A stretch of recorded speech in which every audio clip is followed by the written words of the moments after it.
Chapter 1. Naming a child was simple for some people, but it was very difficult for others. The difficulty did not lie in the meaning of the name, but in the choice. What should our son be called? That is the problem. I think we can send out a batch of radios first to calm the tide of naming attacks. The child was 1 month old, and they had just treated him to a meal and received many gifts. Wang Huan fed the child milk, and Zhong Xiaobao provided a shoulder for Wang Huan to lean on, worrying by himself. The little guy who had not yet had a name was not at all obedient during the meal. Every time he swallowed 2 mouthfuls of milk, he would look up at the noisy man beside him, and the dissatisfaction in his eyes was obvious. Wang Huan hugged her chubby son and said in a low voice, "Lower your voice, it is impolite to disturb others when they are eating. If you really can't do it, why don't we wait until the half-year ceremony to decide on a name?" "Half-year ceremony?" Zhong Xiaobao repeated doubtfully, and then sighed helplessly. When other people's children were born, according to the local customs, some were 1 month old, and some were 1 month old. When his son was born, he had to celebrate 1 month old first. Some people actually suggested a 2nd month ceremony, a 3rd month ceremony, a 1st month ceremony, a 2nd week ceremony. Once a month, it would be lively, right? The problem was that you all wanted the atmosphere of a gathering, and his family could not go crazy with you all. Yes, a half-year ceremony. Li Longji gave a name, foster father gave a name, our grandfather gave a name, our father gave a name, and our father gave a name. There are also the ministers that we have a good relationship with, the scholars of the Jishen Academy, and the public naming contest that various newspapers have gathered. We can't disappoint them, so we will use all of them if we can.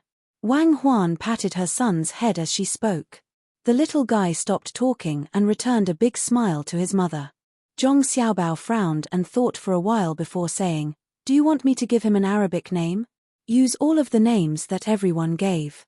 That is my son, not theirs, so why are you so worried? Also, they said that our son lacks fire, so why don't we name him Huahua? What do you think?" "You are indeed the top scorer. Talented." Wang Huan rolled her eyes at Zhong Xiaobao. Zhong Xiaobao came up with another nickname. "Oh, since when did my husband like the Book of Changes? It's called Mingming, but it's better than Yili and Yang Yang, right? If we don't make a big deal out of it and call it Calamity, the entire Great Tang will probably go crazy. Mingming is better, and it's a combination of hardness and gentleness, with yin and yang complementing each other. Okay, Mingming is Mingming. You will be a public figure in the future. You have to teach her well. Don't cause trouble for society all day long. We don't want to raise a playboy." Wang Huan finally agreed to the nickname. Zhong Xiaobao appeared to be very happy. "Did you see that? The top scorer's talent is not for nothing. Mingming, what a magical name. A public figure. This doesn't seem to need to wait for the future. Now is the time. I wonder what that large group of public figures are doing. I'll ask someone later." The public figure that Zhong Xiaobao mentioned was currently leading more than 500 students of the Imperial College. These 500 people were all good at studying. No matter what your identity was, who your father, grandfather, or grandmother was, no matter how much money your family had, where you had a villa, or how many boats you had on the sea. Don't mention any of the above additional identities. Whoever dared to mention it would be punished. Didn't you see that the emperor's first prince, Li Jun, and the eldest princess, Pan were there obediently doing things? Because of the winter and summer holidays, school had just started not long ago. However, there was no teacher's day after the summer holidays. Students didn't need to think about what gifts they made for their teachers, what kind of family would treat their teachers to a meal, or what kind of singing, dancing, and poetry party would be held. One day, they didn't need to respect their teachers. If they really wanted to show respect, they could learn the knowledge that the teacher taught them. When they had time, they could personally make a few dishes and a pot of wine. Accompany the teacher to drink a few mouthfuls and discuss the Tao. The teacher would be happy for a long time. This year, the Imperial College in the capital was on holiday, so the students there didn't leave. It was different from the children in other places who didn't go home. The children in other places didn't leave. Some of them had parents who were busy, some didn't have a home, and some planned to participate in the social activities arranged by the school, such as delivering newspapers or helping people read newspapers in the tea house. Most of the children who stayed behind went to the merchants to see how they operated. When the merchants worked, they didn't let the children personally participate. They also had to spare some people to watch over them, which delayed a lot of work. However, even so, the merchants were very willing.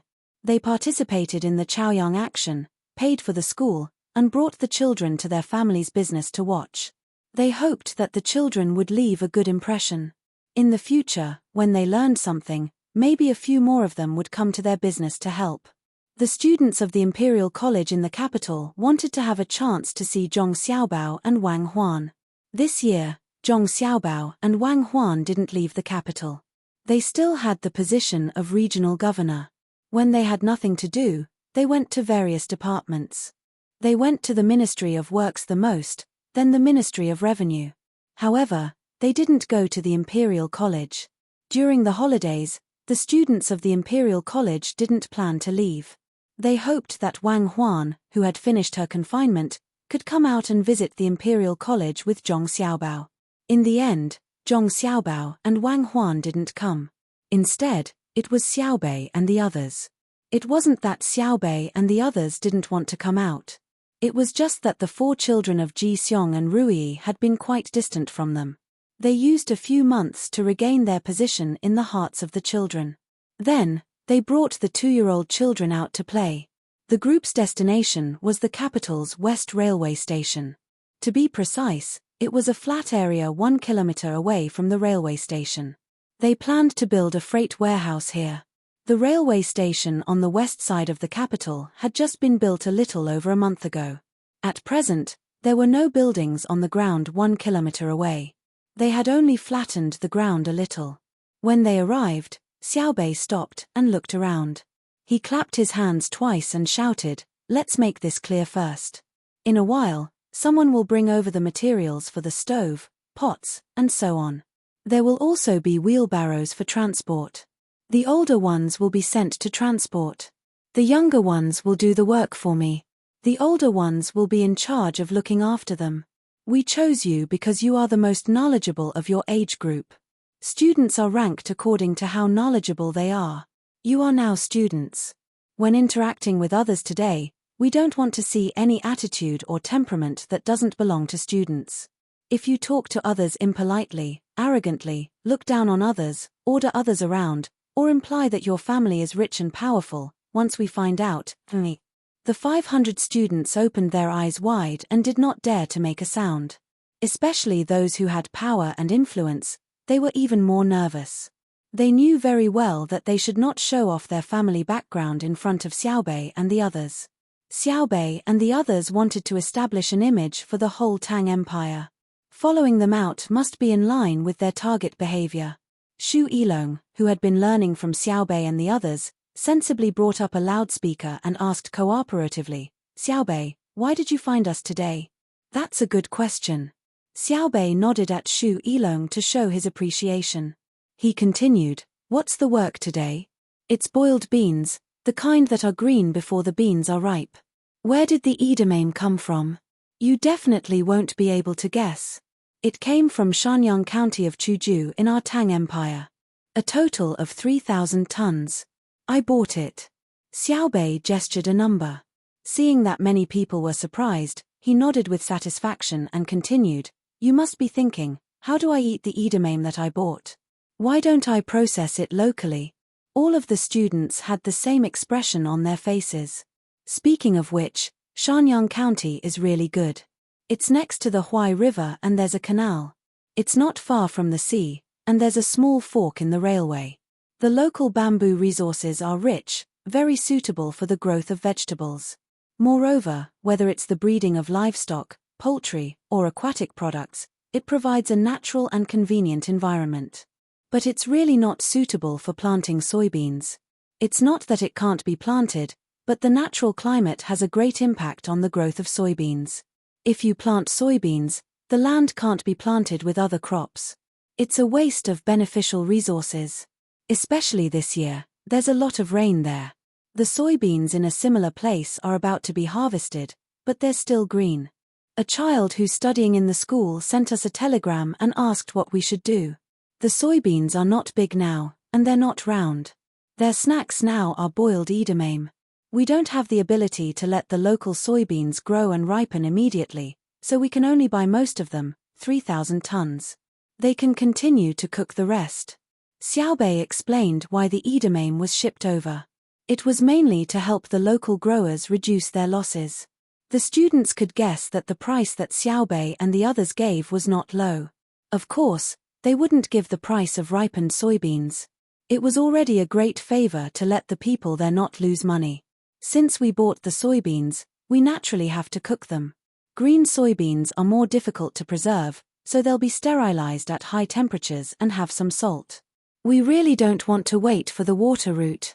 The speed of going against the current is slow, so we'll use the train. We've prepared 1,000 large pots. Each pot can cook 50 kilograms. It needs to be cooked 600 times, one pot every 15 minutes. There are other pots being sent over, so it'll probably take a few days.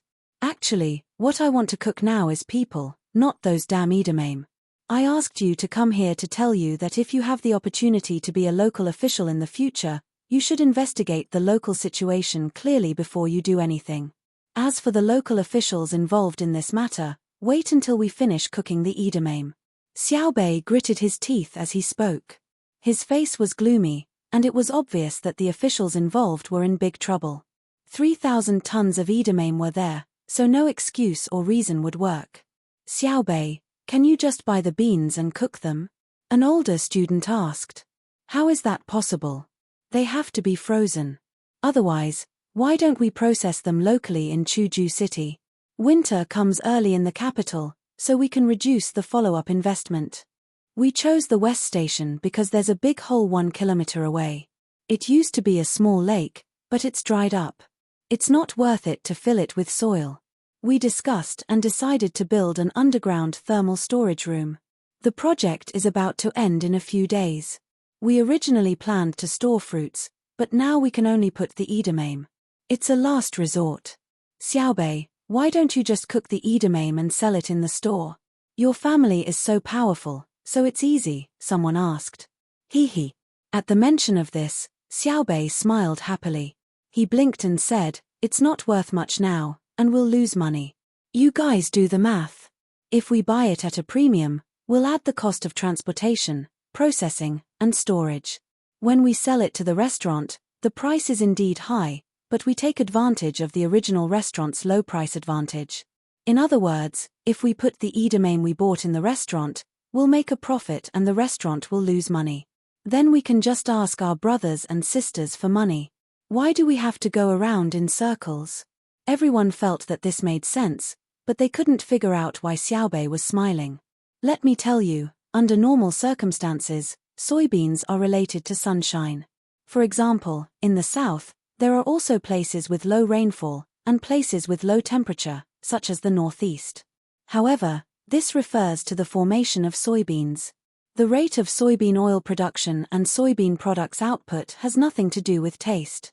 Take the edamame we bought for example. It's not mature because of the climate.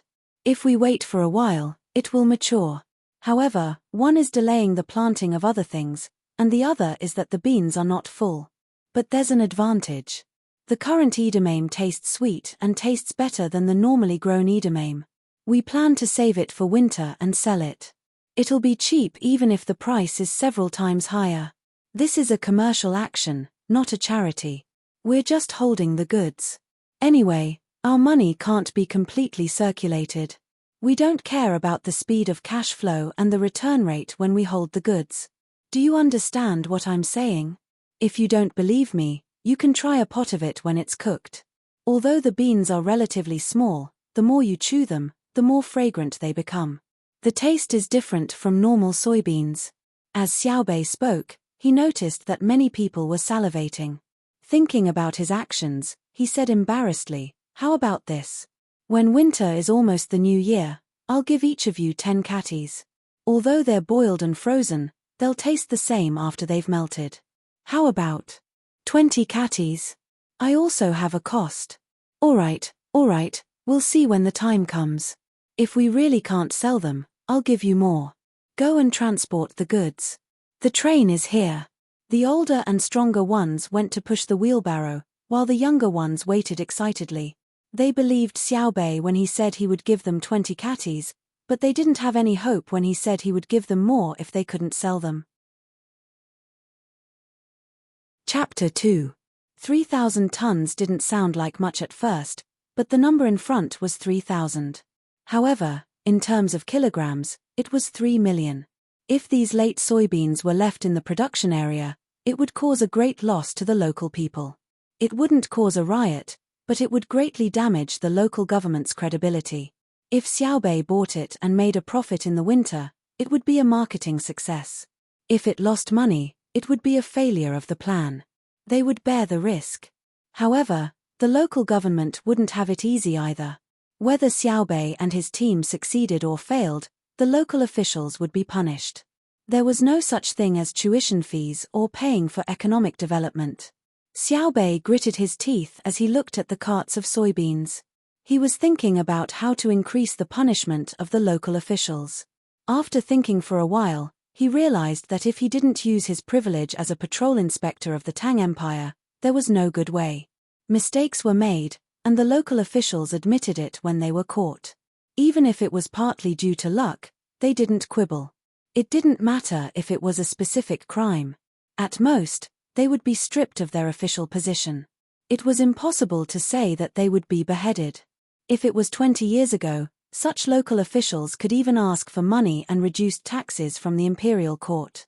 It was a natural disaster. It wasn't something that could be done by humans. The weather was bad this year. However, Xiaobei and his team didn't agree with the natural disaster. They all believed that the Yamen of Shanyang County in Chuju City made a mistake. Was the rain the reason? Was the small cold wave that hadn't been seen for many years an excuse? Don't expect to escape.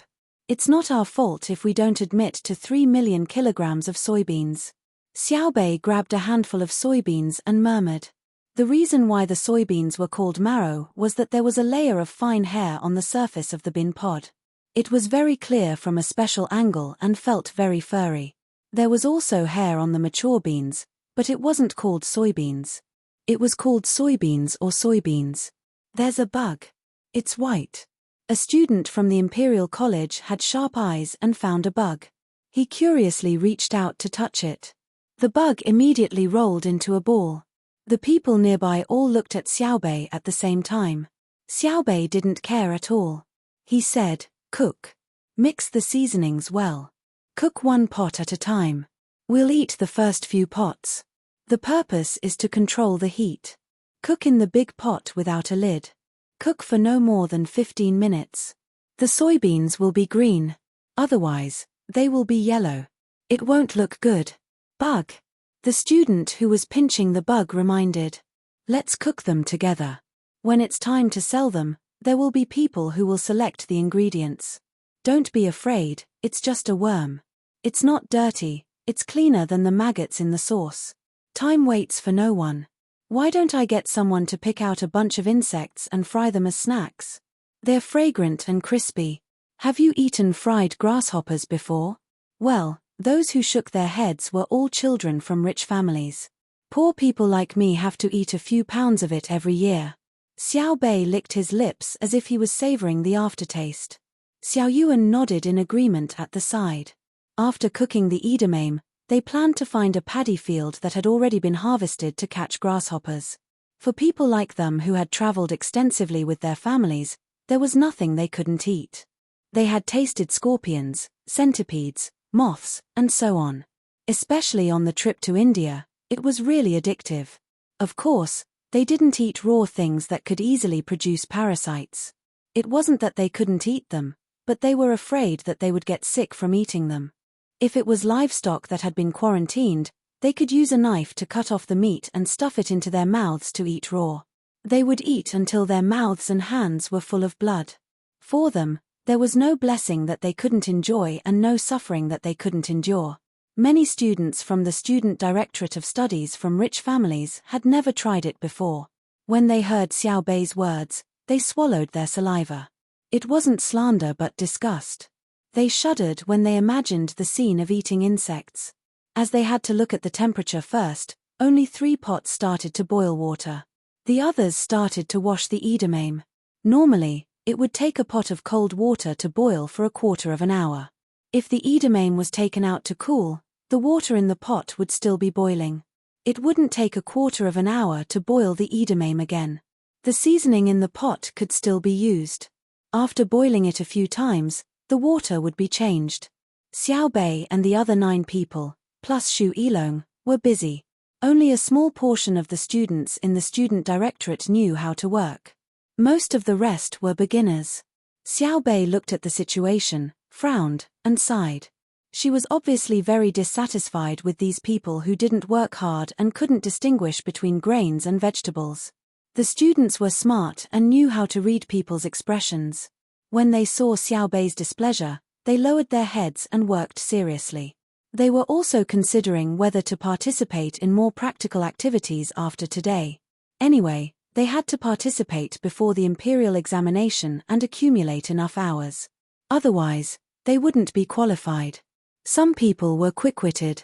Seeing that the atmosphere was not good, they came over to smooth things over.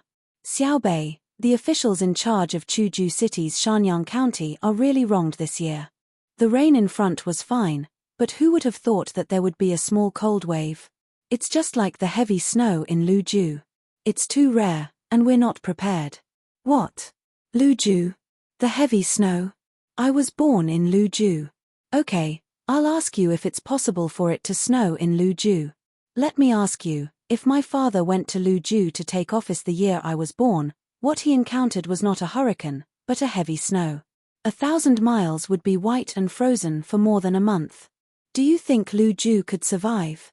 Xiao Bei asked. The person hurriedly nodded. Yes, of course. Xiao Bao and Cuckoo are watching over there. What's there to be afraid of? They'll definitely come up with countless ways to solve the disaster. Then, let me ask you again. If my elder brother or sister were in charge of Chuju City's Shanyang County this year, and the soybeans were planted, would the soybeans be able to survive the small cold wave until they ripen? Xiao Bei asked again. The person nodded again. Yes, of course. That's right. In that case, how can the local officials be wronged? Xiao Bei asked as he looked at the person who spoke. The person rubbed his hands together. Well, who can compare themselves to Xiao Bao and Cuckoo? That's too much. Who can you compare yourself to? If I was there, I could do it. What's there to be afraid of? It's just a cold wind. We can just smoke the fields. It's common sense. This is called common sense, understand? The current situation shows that the local disaster response mechanism is seriously lacking. After saying that, Xiao Bei ran to the pot to look at the water. The person was embarrassed. He didn't admit that what Xiao Bei said was common sense, but he did learn about it in books. It was true that they were not prepared, but who would have thought that there would be a sudden cold wave in this month? Of course, it was impossible to reason with this. As Xiao Bei said, if the local officials were Xiao Bao and Cuckoo, then there would be no problem. Even if they couldn't stop the cold wave, they would still have the ability to sell the edamame at a reasonable price. What bad luck, sigh. The person could only sigh for the officials of Chuju City's Shanyang County. They couldn't manage the telegraph department. A child was troubled by the problem of having only edamame as a snack and asked Xiao Bei to think of a solution. As a result, the local officials fell. Was there any justice left? Brother Yurong, you're not wronged. Shu Ilong came over and said to the student. She knew this person. His surname was Wang, and his family had some power. His name was Run, and his courtesy name was Yurong. They used to meet occasionally, but now he was running around with Xiao Bei and the others all day long. He didn't have time to meet with his old friends, but he would always sponsor them to hold poetry meetings or something. How is it not wronged? They caught up with something that hasn't happened for decades. Wang Run still insisted on his own idea. It has nothing to do with decades or hundreds of years. They really didn't prepare. If I were a local official, I would order people to take the local bamboo and dry it for future use. Shu Ilong also insisted. If there was no cold wave, what would happen? When there was drought, they would split the bamboo to make a canal to draw water. When there was a flood, they would gather the bamboo to make a column to store the soil. When there were not enough boats in the river, they would make a row. In midsummer, they would put up a shed to shade. So, forget it, I'm not familiar with them. I'm just lamenting about a telegram. Wang Run shook his head. Shu Ilong smiled. What does it have to do with the telegram? Brother Yurong, do you mean that they were investigated because of an extra telegram? I think it's because they didn't do a good job in the local area. If they didn't have this telegram, they would have kept their position. It would be the negligence of the Tang Empire's inspectors. If that's the case, it wouldn't be as simple as them losing their official position, but countless people would lose their heads. Yes. Wang Run admitted. The word benefit is difficult. He was talking about the inspectors sent by the imperial court. If they couldn't find any problems, and later people found out that it was the previous inspection that had a problem, then the previous inspection would be unlucky. If they found out, they would be heavily rewarded. If there was malfeasance, as long as it was verified and confirmed, the inspector would be rewarded with 1,000 strings of coins. If the local official was found to have embezzled 10,000 strings of coins, the inspector would be rewarded with 5,000 strings of coins. All kinds of rewards were placed there, and so were the punishments. It was impossible not to work hard. Xiaobei was no longer worried about the final result of those officials. When the first pot of boiled edamame was placed in a basin, she blew on it and grabbed a handful, squeezing it to eat. Why didn't she just use her mouth? Because she was afraid of eating worms. She could fry it, but she didn't like to eat boiled ones. Okay. Try all of them. Xiao Yuan, here. She stretched her hand in front of Xiao Yuan. Xiao Yuan picked one up and ate it. He smacked his lips. There's too much cinnamon. I think so too. Xiaobei agreed. I didn't find it. I eat it well. A student ate a few in a row and immediately grabbed another handful. If you eat less, you'll think it's good at first. After eating more, you'll find a sour taste. Also, if you cook it for too long, the fishy taste of the beans won't be enough. Adjust it in the next pot. Xiaobei concluded. When it came to eating, they were very authoritative. Usually, the food they ate at home could be said to be excellent. They only had to deal with it when they went out and had no other choice. After 2 hours of experimentation, the people who were full determined the best temperature and seasoning. They were busy until night, and after another day of work the next day, Xiaobei finally let them go back to the Imperial College. All of them felt that their backs and legs were sore. Xiaobei and the others didn't continue to look at the boiled edamame. They returned home and rested for 2 days. Then, they organized the team and headed straight for Feng Province. Feng Province was the core of the grasslands management. Because it was next to the Yellow River, it was also a distribution center. Further north was the former territory of the Turks. Now, it was contracted. Many large pastures were adjacent to each other. Xiaobei and the others went there to see the living conditions of the farm owners. They walked around the grassland and took a look at the experiment of potato planting and the training of their own team. After training, their own team could accompany them on long-distance travels. It was just that they had never cooperated with each other. This was a good opportunity. Of course, for the first time, many old people in their families cooperated with them. As for potatoes, they could be planted almost everywhere in the Tang Empire. However, potatoes were delicious, had a lot of starch, and had a large output. There were only 3 places that ranked first. The north of Hebei province, which was Heilongjiang, where Zhong Xiaobao and Wang Huan lived, the Chio region, where Gansu was, and the last one was Lingju, Fengju, and Inner Mongolia. They couldn't go to Chio region because it was too far away. The commander-in-chief's mansion in Bohai was also far away. Only Feng province was relatively closer. Although there were seed bases arranged by the Sitong Temple in various places in the Tang Empire, Xiaobei and the others didn't plan to go to the nearest Henan province. The potatoes there were not ripe yet. It was a greenhouse experiment. The normal ones had already been harvested. This year's potatoes can be eaten freely. Xiaobei, who was marching on the road, said complacently. Shu Yilong, who followed them on the road, secretly swallowed her saliva and asked uncertainly, Really? Yes. Xiaobei nodded and said with certainty, after many years of reproduction, we can finally eat without thinking about making seeds. The output of cabbage, potatoes, sweet potatoes, green onions, and radishes is getting higher and higher. Very good. Cabbage and radishes are not valuable. The output is low. We can plant other vegetables instead. Shu Yilong didn't like these two vegetables. Xiao Yuan followed and said, the key is not that they are valuable, but that they are suitable for storage in low-temperature areas in winter. There are also various dried vegetables. They are treasures in the cold winter. There can be greenhouses. Shu Yilong reminded. There can also be venison, bear paws, sea cucumber, and shark's fin, right? Do you still ask whether the toad is an official or not? Xiao Yuan said. Shu Yilong lowered her head and didn't say anything. She knew that Xiao Yuan was talking about the illusion of why not eat minced meat. While walking on the road, the new and old members in the team were also communicating. It was mainly the new members who asked questions and the old members who answered, or the old members who encountered something and talked about their experience.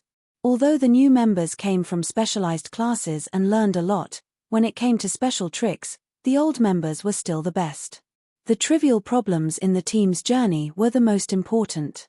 How to go to the toilet, how to cook according to the wind, when to increase the goods for the livestock, and when to bear some of the burden. These were all knowledge. They were different from other simple teams.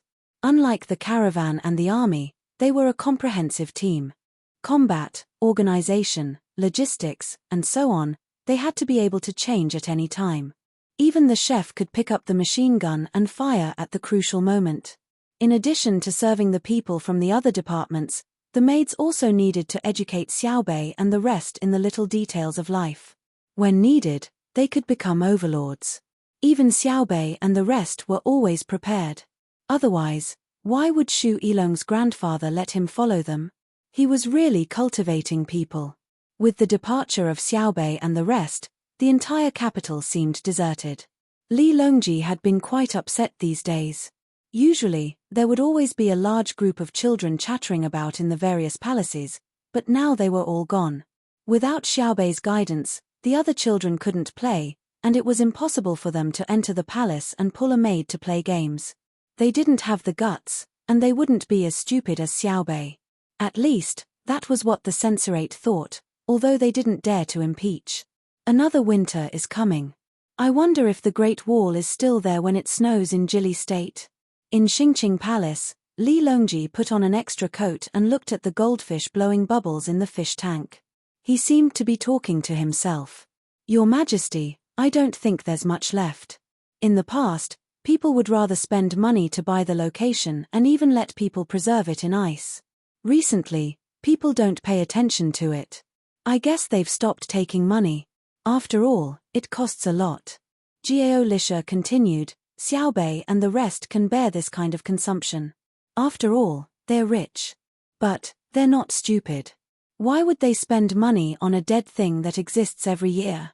One of their meals may be the annual income of an ordinary family, but they won't waste money needlessly. Well, I know. When Xiaobei and the children play in the sand, their pants are full of patches. The person who made the patches is very skilled. He made all kinds of patterns so that people can't tell. You're right. Snow occurs every year. This year, there's no major event in the imperial court, right? Li Longji returned to the previous topic. Jiao Lisha pondered for a moment and replied, it should be fine. It's just that, they're still young. They should experience the magnificence of the mountains and rivers of the Tang Empire from a young age. Go and tell Xiao Bao that this time, I'll pay for it myself, but I won't be responsible for their expenses. It's not that I don't want to, but that there's never been such a rule. Li Longji had made up his mind to travel and insisted on dragging Zhong Xiaobao and his family along. He hoped to go to the Commander-in-Chief's office in the Bohai Sea. In the end, where they could go would depend on Zhong Xiaobao and Wang Huan's decision. Li Longji understood that even if they were going to travel, they had to have a purpose. How could they travel in such a large group just to have fun? Gao Lisha ordered someone to inform his adopted son. The person who went was Luo Bin. His position in the palace was already very high, but as long as he was in the palace, he had to personally go when it came to matters involving the Zhong Xiaobao and Wang families. He would never rely on others. This was the foundation of his position. When Luo Bin found Zhong Xiaobao and Wang Huan, the two of them were arranging for some of the cotton balls that had just been collected. Shui Yun's family was about to arrive. Shui Yun's family now had 62 members. Other than a few who took turns staying in the capital, the rest had all returned to the mountains behind Zhuangzi in Sanshui County to settle down. When the children of the family got married, they had to bring their partners back to live with them. They were not allowed to run away with them. Choosing a partner was not based on family background. Shui Yun did not expect her family to rely on the power of other families to develop. It was fine as long as they had enough IQ. Otherwise, there was no need to talk about how many cliffs one's family owned in a certain area. If one's IQ was high enough, even if they were not strong enough, it would not be a problem. A thin body could be made up for, and fighting skills could also be taught. However, if one's IQ was low, it would be a big problem. For example, today, they had brought their family over to ask for cotton balls. Could a person with low IQ understand? If they didn't understand, who would make a nest for them? They could only get branches and add their own feathers to make it. After it snowed, Tianyi shivered from the cold. Would they marry their children to them to suffer? What Shui Yun knew, Zhong Xiaobao and Wang Huan knew even better. When they heard in the telegram that their family had taken out the things in their nest at the top of the mountain and thrown them away, the two of them knew that they had to prepare things. Thus, they had people eject a batch of cotton balls that had just been collected so that Shui Yun and the others could bring them back home to redecorate. Last year's cotton balls were no longer warm enough. As for other planks, branches, straw, and so on that might be needed, the people on Zhuangzi could prepare them. When Luo Bin entered the courtyard, it was actually a sports field that was usually used for training. A group of eagles happened to fall from the sky and landed on the wooden bars that had been prepared. Before they landed, they threw down the gifts they had brought, causing the sports field to become busy. This was the first time Luo Bin had seen such a situation. The eyes of a group of eagles looking over were frightening. The things they threw down were both alive and dead. They were all bloody. The dead ones were easy to deal with, but if there were snakes in the living ones, the people who went to catch them had to be very careful. Yo! General Shui Yun, long time no see. How are you? Luo Bin waved at Shui Yun in greeting. Shui Yun glanced over, then turned back to continue watching the people who were busy catching the animals.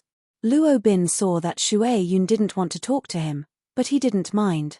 He continued, "Your family is here, right? It's good that you're here. It's good that you're here. Have you eaten?" His words reminded the people who were busy. Immediately, someone went to the side yard where the livestock were kept. They slaughtered, skinned, and cut the meat into small strips to feed Shui Yun's family.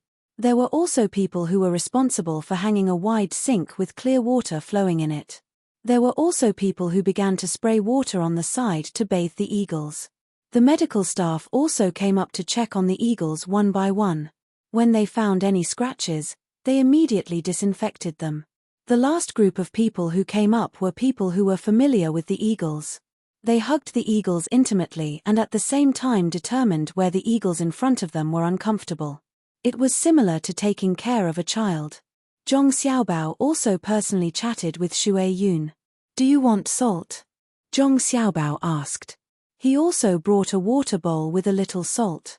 Shui Yun tasted it and looked at his family. He glanced at Zhong Xiaobao.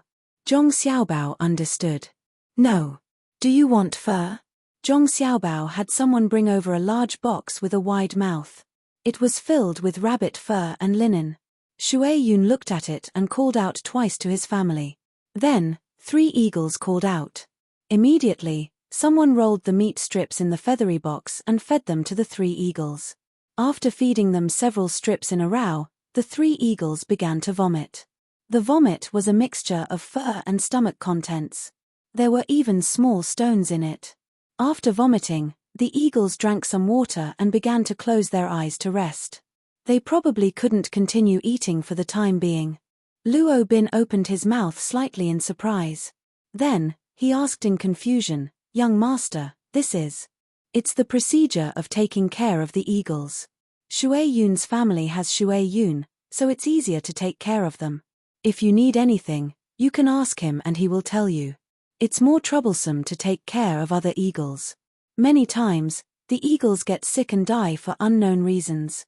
As Zhong Xiaobao explained, he stroked Shui Yun's head.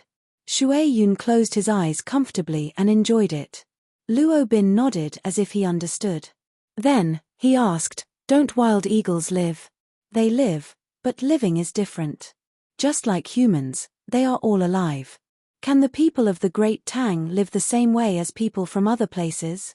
If Shui Yun and the others are sick, we will treat them. Wild eagles can't survive and die. The eagles raised in the Great Tang are specially checked regularly. People from other places don't have such treatment," Zhong Xiaobao said with emotion. No one knew whether he was sighing about the people or the eagles. Luo Bin didn't think there was anything wrong with investing more in the eagles. He said, "It's okay to treat them better, especially Shui Yun. He is the best eagle in the world.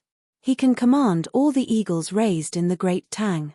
Without him, the eagles of the Great Tang can only do simple reconnaissance and hunting." Zhong Xiaobao and Wang Huan also agreed. Shui Yun's greatest function was not to kill a few people in battle, but his ability to command. With him, the eagles raised in the Great Tang could be used to transport goods. They were especially important in disaster relief.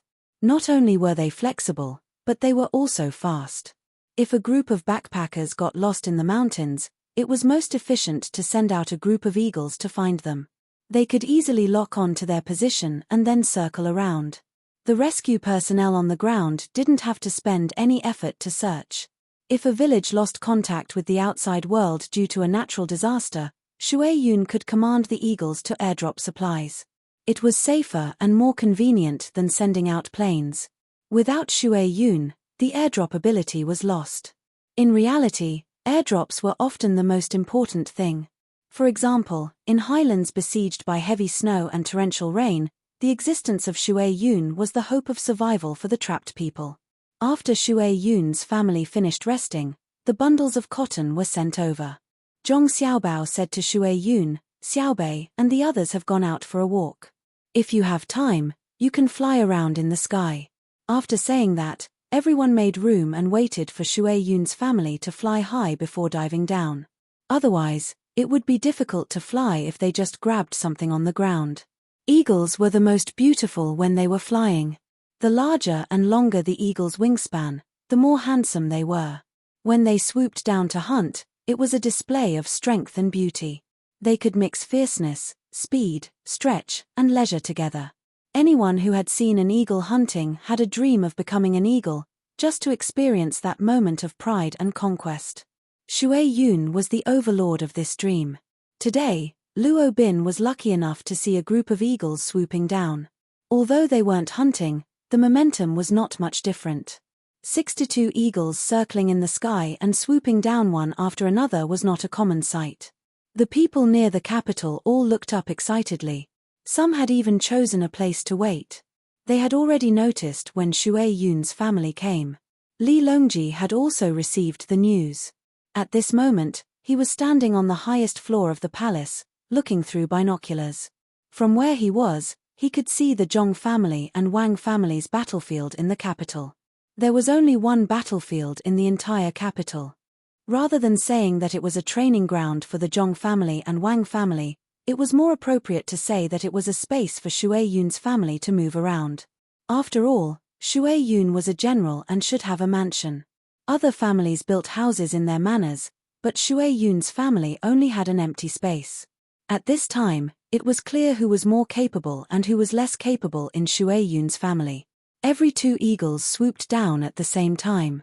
Some eagles had no choice but to slow down when they swooped down to control their landing point. Some eagles grabbed the cotton and flapped their wings vigorously, afraid that they wouldn't be able to fly. Some even missed the cotton and had to circle back up for the next dive. They would probably be beaten up when they returned home. According to people's saying, if you can catch cotton, how can you catch living things? The first 11 eagles performed the best. Perhaps it was Shui Yun's deliberate request, but these 11 eagles all changed direction at a low altitude when they grabbed the cotton. Seeing that there was no altitude left, they could still make a sideways sweep, their wings scraping the ground, stirring up clouds of dust. In the end, only Shui Yun and Hong Luan were left. The people below began to shout with all their might, "Shui Yun, come, Shui Yun, come." The meaning was for Shui Yun to perform a more beautiful move. Perhaps it was because Shui Yun was happy that she could go back and redecorate her new home today, so she circled back for a distance. Hong Luan was the first to fly down diagonally. Shui Yun suddenly accelerated and arrived at the position where the cotton was placed behind Hong Luan. The moment her claws grabbed the cotton, her entire body abruptly turned 180 degrees. A cotton was thrown up and caught by Hong Luan. Shui Yun glided with her back facing the ground and glided to the top of the next cotton. She then did another 180 degrees flip, grabbed the cotton and forcibly twisted her body in the air and soared away, leaving behind a cloud of dust. The people standing around the field were all dumbfounded. Zhong Xiaobao frowned and raised his hands to look. He clenched his fists and shook his head. "What's wrong? Did you find that you can't do the same move?" Wang Huan asked beside him. "Yes, but I can't do the last rotation in the air. When I touch the cotton the second time, my arms won't be able to withstand that much pressure and won't be able to do it." Zhong Xiaobao moved his arms to estimate how much pressure he needed to withstand, and at the same time, he bounced his body up again. The previous move was easy to complete. He could run to the front of the first cotton as fast as he could, and then do a fish jump. When his hands touched the cotton, he would push down with all his strength, bounce up, exert strength in his waist, turn his body 180 degrees sideways, release his hands, and continue the previous inverted somersault with his back facing the ground. When his head was down and his feet were up, he would grab the second cotton bag. But at this time, if he wanted to complete the twisting in the air, he would have to exert strength in his arms to push against the cotton bag. For example, when jumping on a saddle horse, he would have to do a hand push against the ground and a hand push against the saddle horse. Both times, he would need inertia, the strength of his waist, and the coordination of his body. In this way, even a professional saddle horse athlete would find it difficult to complete, because not only would he need to support himself twice, he would also need to grab the cotton bag twice. Alas, it's different to have wings. Zhong Xiaobao could only helplessly conclude. Wang Huan just smiled. After a while, the others all exclaimed. It turned out that there were differences between eagles, and the differences were very big. Only the two pilots who came back from their rotation were silent. They kept thinking about the domineering aura of the eagles when they swooped down. That was what pilots should have, and it also reminded them of the words of the young master and the young lady. The sky always belonged to the hero, and only the same kind of knight could compete with the sky knights. No matter how many weapons on the ground could reach the sky, they were always at a disadvantage. It was not only in speed, but also in the arrogance of the sky. Under the sky, no one could beat me, and I ruled the sky. In the face of a hail of bullets, I can dive down like an eagle. Now, the two pilots finally understood that when the Shui Yun family swooped down, they had an indomitable momentum. Zhong Xiaobao walked over, patted the shoulders of the two pilots, and said, "How do you feel?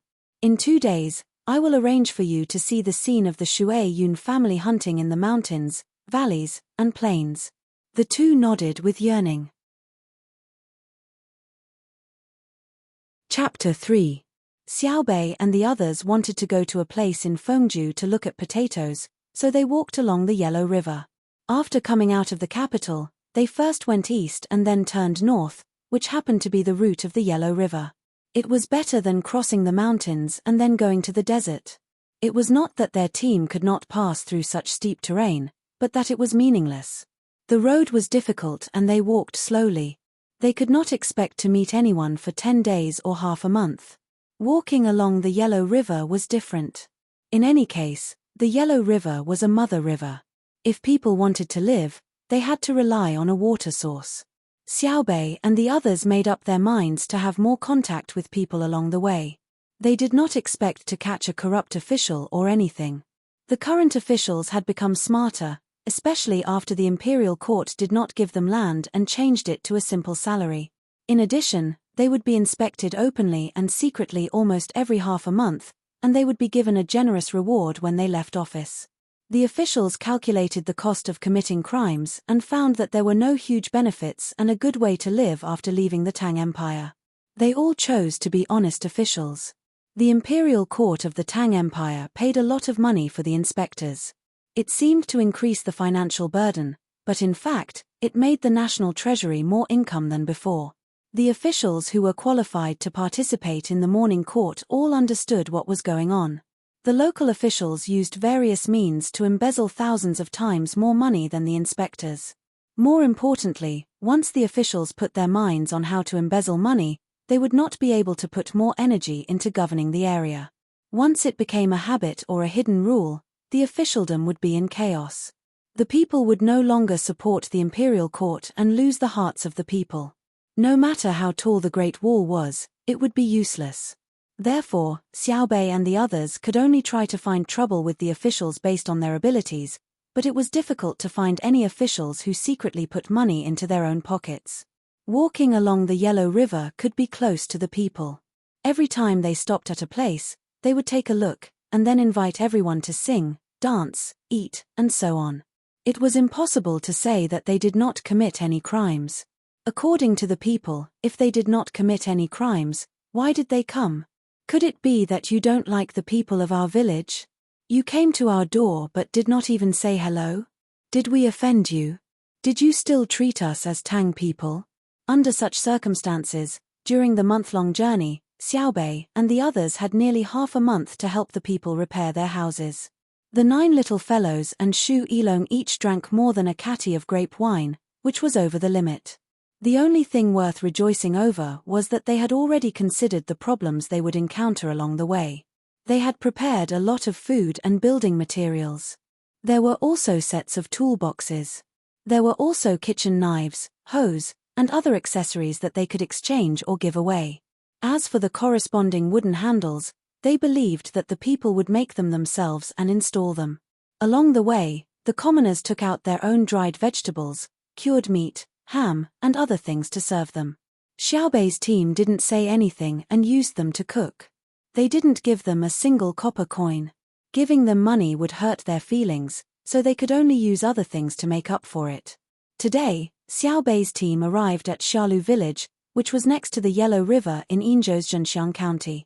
There weren't many people in the village.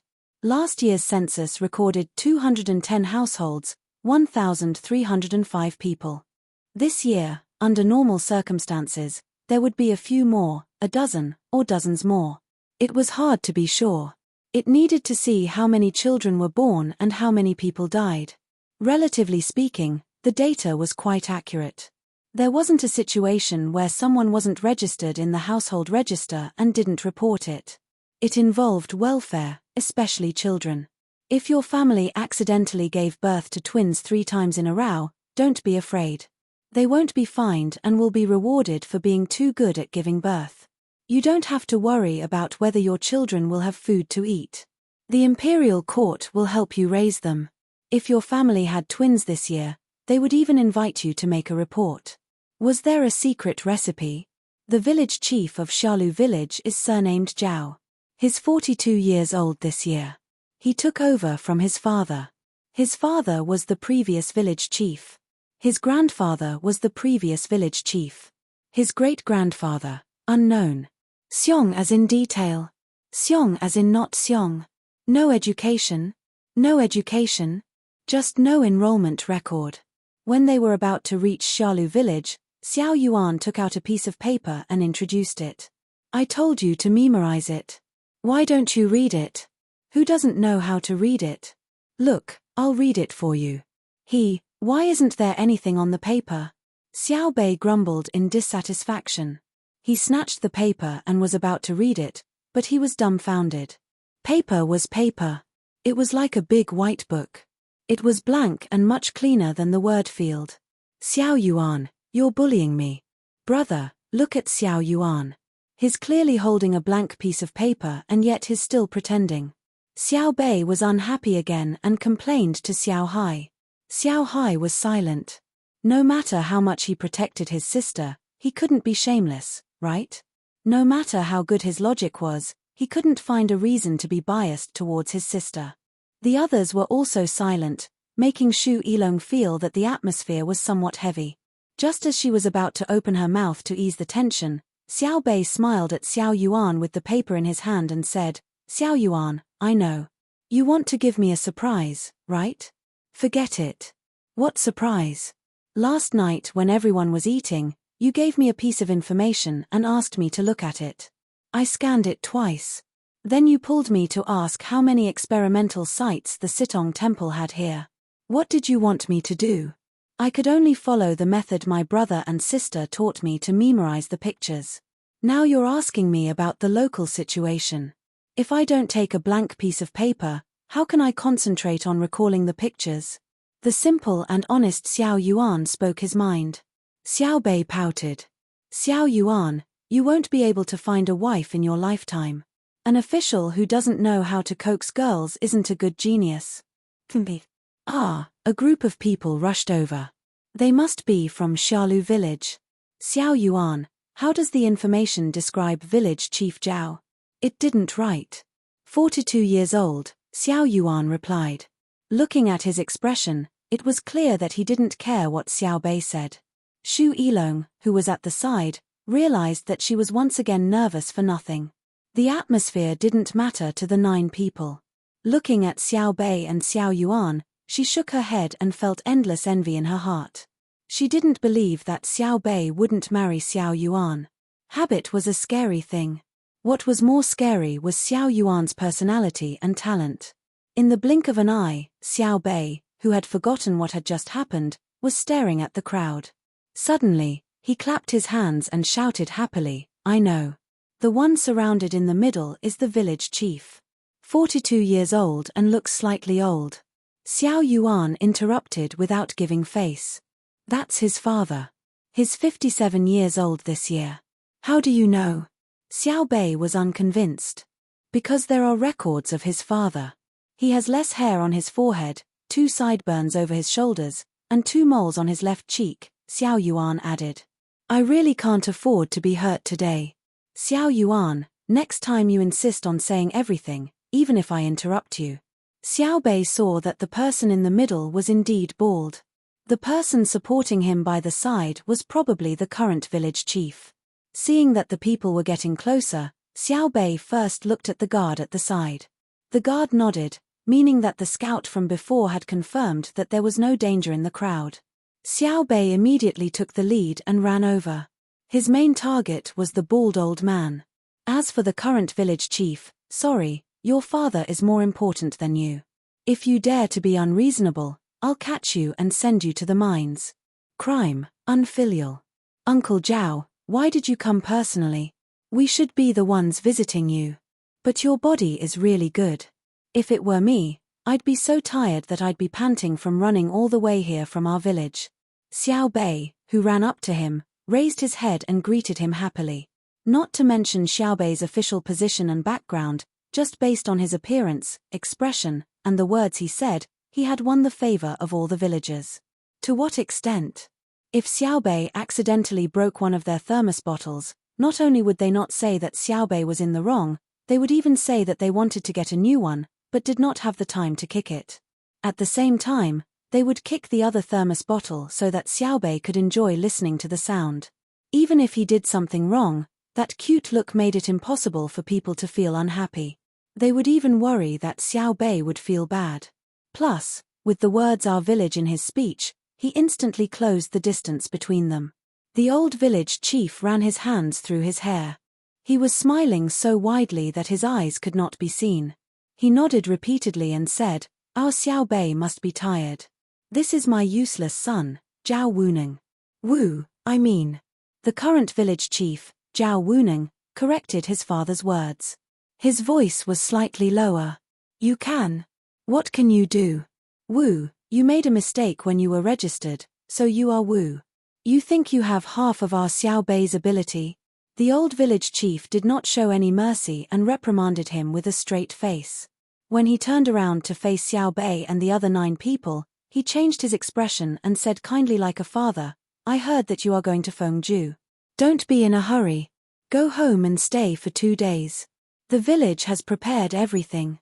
There is nothing else, but there is a lot of fish. Don't look at the frozen yellow river. Before, the village had a lot of fish on line and raised them in warm ponds.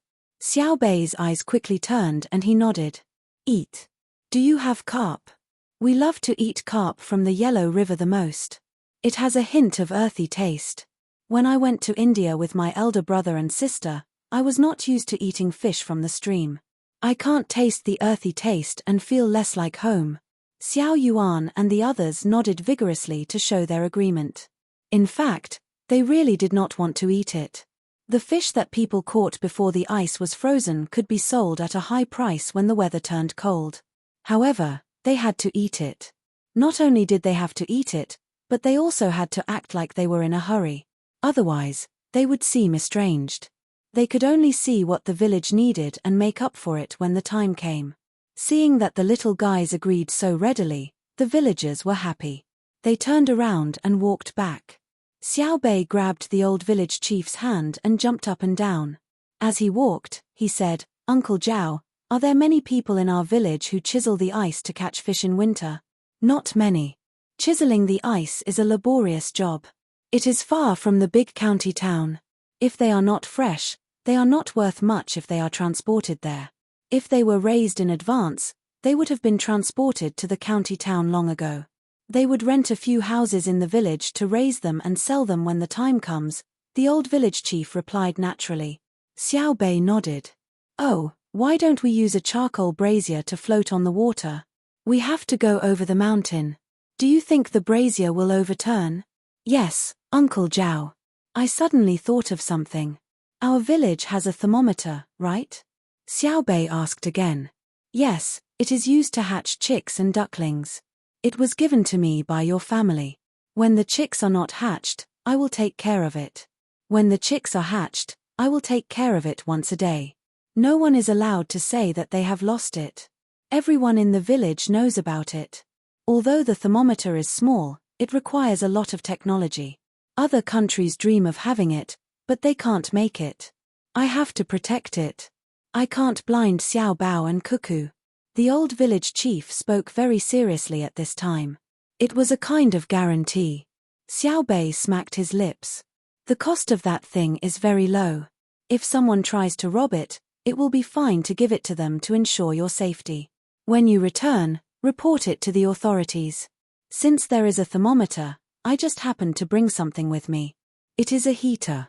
It is hand-cranked to generate electricity.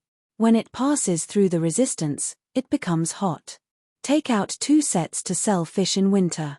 As Xiao Bei spoke, he asked someone to deliver 2 sets. They were not small, about the size of a commonly used bench. The old man received one in his hand and looked at it carefully. He said, the things in the village will be accepted. We still have to protect the thermometer with our lives. If we give it to someone who tries to rob us, it will make the robbers think that we are weak. Next time, there will be people who will rob us. Is a needle small? Whoever tries to rob us will have their hands chopped off. It will make people who want to rob us avoid us as soon as they think of Xiaolu village. Just like dealing with thieves, if you catch them, beat them to death. Let them know that stealing is wrong. Okay, I support you. Beat them to death. If they die, it will be on me. Xiao Bei saw that the old man was determined, so he would not talk to him about the law. There might be situations where people took advantage of loopholes, but generally speaking, the advantages outweighed the disadvantages. The old village chief led Xiao Bei and the others to the village. Most of the team stayed by the river. Otherwise, the village would not be able to arrange everything. There were also a few relatively strong village men protecting the hand-cranked heater. They didn't play any tricks of refusing to accept Xiaobei's gift and happily accepted it. They knew very well that this thing, which was the size of 2 benches, was an important tool to increase their income in winter. Uncle Zhao, don't worry when the thing is broken. Send me a telegram. Someone will come up with the fastest way to solve it. In winter, try to catch the big fish and release the small fish. Live by the river and leave something for others and grandchildren. Don't catch all of them. Xiao Bei followed everyone to the village. On the way, he did not forget to tell the old village chief what to do. I understand. Catch the big fish and release the small fish. Catch the male and release the female. These are the rules of hunting and fishing, especially when taking care of children. It's not good to always trouble you if the thing is broken. We will find a few people to send it to the capital for repair. The old village chief glanced at the heater from time to time and said happily. Xiao Bei shook his head. Don't trouble me. I can't see the telegrams you send. The name is ours. The matters are handled by the people below. The officials will only inform us if they need to clean up. We have a special line at every telegraph office, so it's convenient to use it. How many tens of thousands of telegrams do you want us to deal with it? Candies. Xiao Bei, who was telling the truth, suddenly saw a person in the village carrying a box on his back. The person also held a coal stove in his hand. At first glance, it seemed to be used for heating. Upon closer inspection, he found a few rows of small holes on the wooden box. Xiao Bei thought for a moment and remembered the candies blowing, so he asked tentatively. The old village chief stopped and waved at the person. Idiot, come here.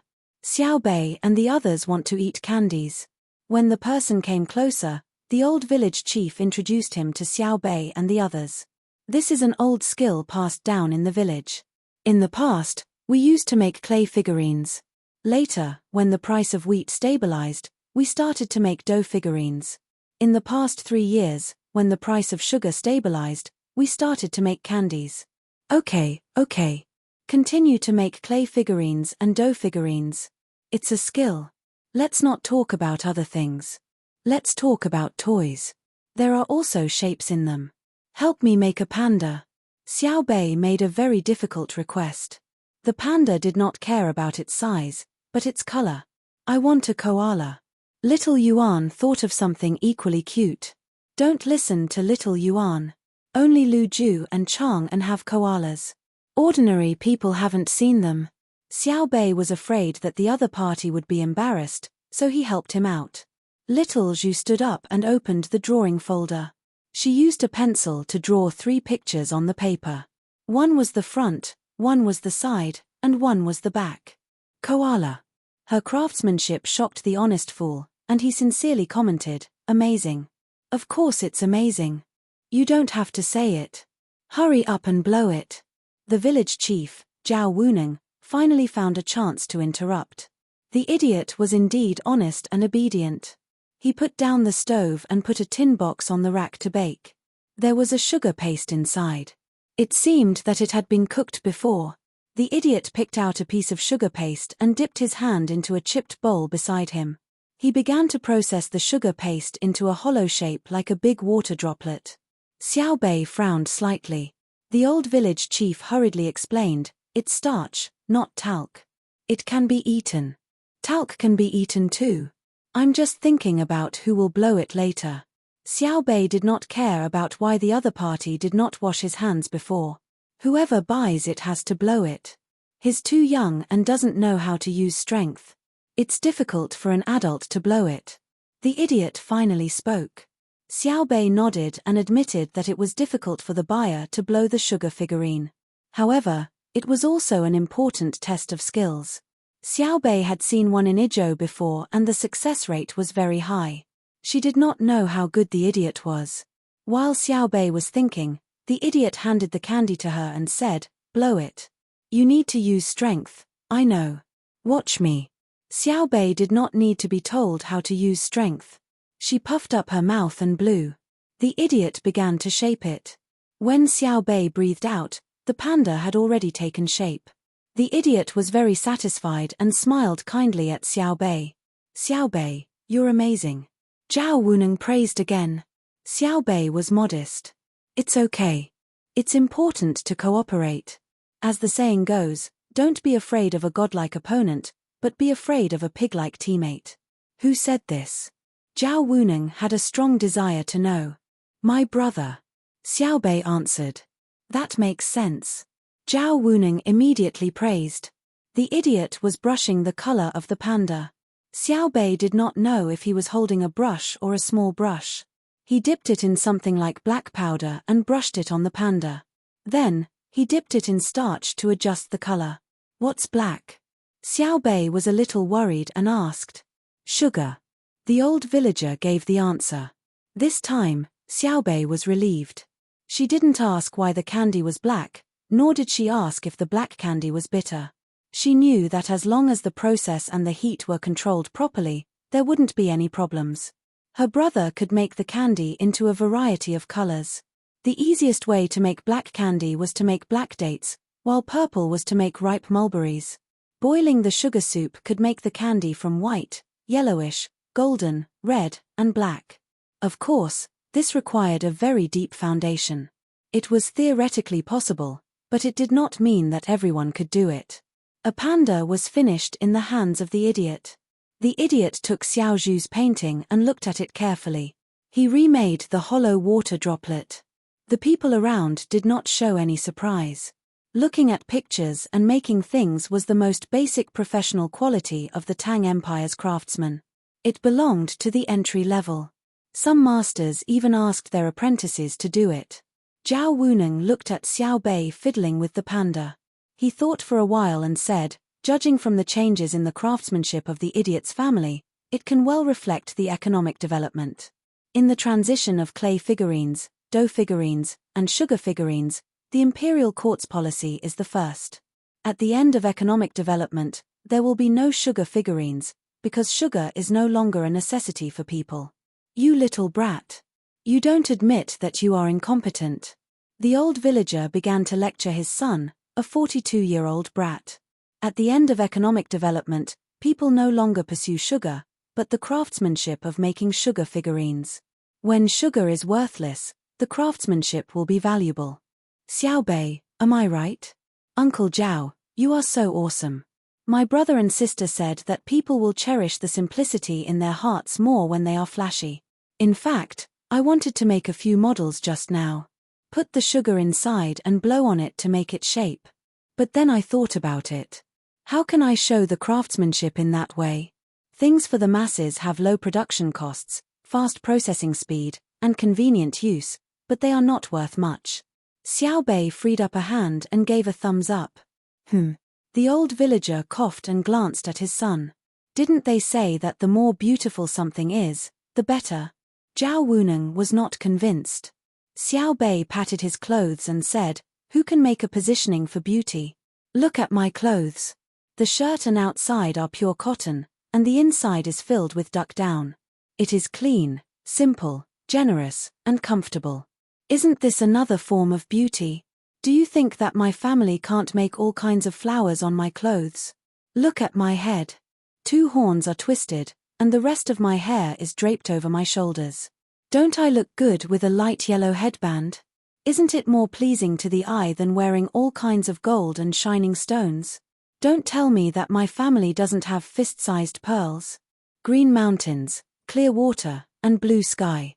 Isn't purity also beautiful? Zhao Wuning carefully looked at Xiao Bei and had to nod. He admitted, it is clearly a very simple outfit, but why does it give people a feeling of luxury? Because it is pure enough. Monotonous doesn't mean boring. A bowl of white rice with a rich rice aroma is more delicious than egg-fried rice. A small round cake made with dried flour is more like a snack than a cake. I have always felt that wild vegetable soup is better than vegetable soup. That faint earthy smell has a different kind of fragrance. Cherish it. The Yellow River has a lot of sand, but it doesn't mean that it is not clean because it is filtered by the sand. If I give you distilled water every day, can you stand it? These words were said by Xiao Yuan. It sounded very reasonable and made people feel comfortable in their hearts. When it was his turn to brag, he made a koala. Then it was the other children's turn, including Shu Yilong. A servant girl also asked for a little pig. She said that her zodiac was pig. Tomorrow was her birthday, so she wanted to put the sugar figurine on the cake. He did not dare to look down on the servant girls. It depended on whose family they were from. The servant girls of the Sanshui, Zhongwang, and Sanshui were proficient in zither, chess, calligraphy, painting, poetry, and songs. They could be in the hall, in the kitchen, and in the battlefield. Ordinary families could not hope to marry such a daughter-in-law. They had hundreds of thousands of strings of coins at home. Sorry, don't talk about money. The servant girl's monthly salary was not included. Just the seasonal clothes and face powder cost more than 200 strings of coins a month. That was the purchase price. The production cost of his family was not that high. The most important thing was knowledge. If you took a water-type jade cup or a jade cup to drink at home, you had to consider what the person usually served. Glass type or dragon type? If she accidentally fell to the ground, she would clean up and change to another set. No one would scold her. If someone had to say that someone was meddlesome, it would definitely be the housekeeper. They would ask her why she was careless. What if she cut herself? Would your family dare to say that they would not scold her after she fell to the ground? Just like Xiao Bei's mother, Zhang Wang Clan, and Wang Qiaoa. What did she care about? She and her husband lived in Zhuangzi. Did you think that she would be envious of you if you took out something valuable? What she cared about was very simple. It was her family. Her husband was diligent in his studies, her parents-in-law were harmonious, and her children were sensible and promising. If you wanted to make her lose her composure with a piece of Hangzhou, Suzhou, or Sichuan brocade, it was purely a dream. The servant girls and servants of Zhongwang's family were the same. They could only find partners internally. They could not go out at all because they could not find a suitable partner. Their status was only low when they served the master at home. When they went out alone, their status was not low at all. When they encountered a quarrel, they had to listen to a word of advice.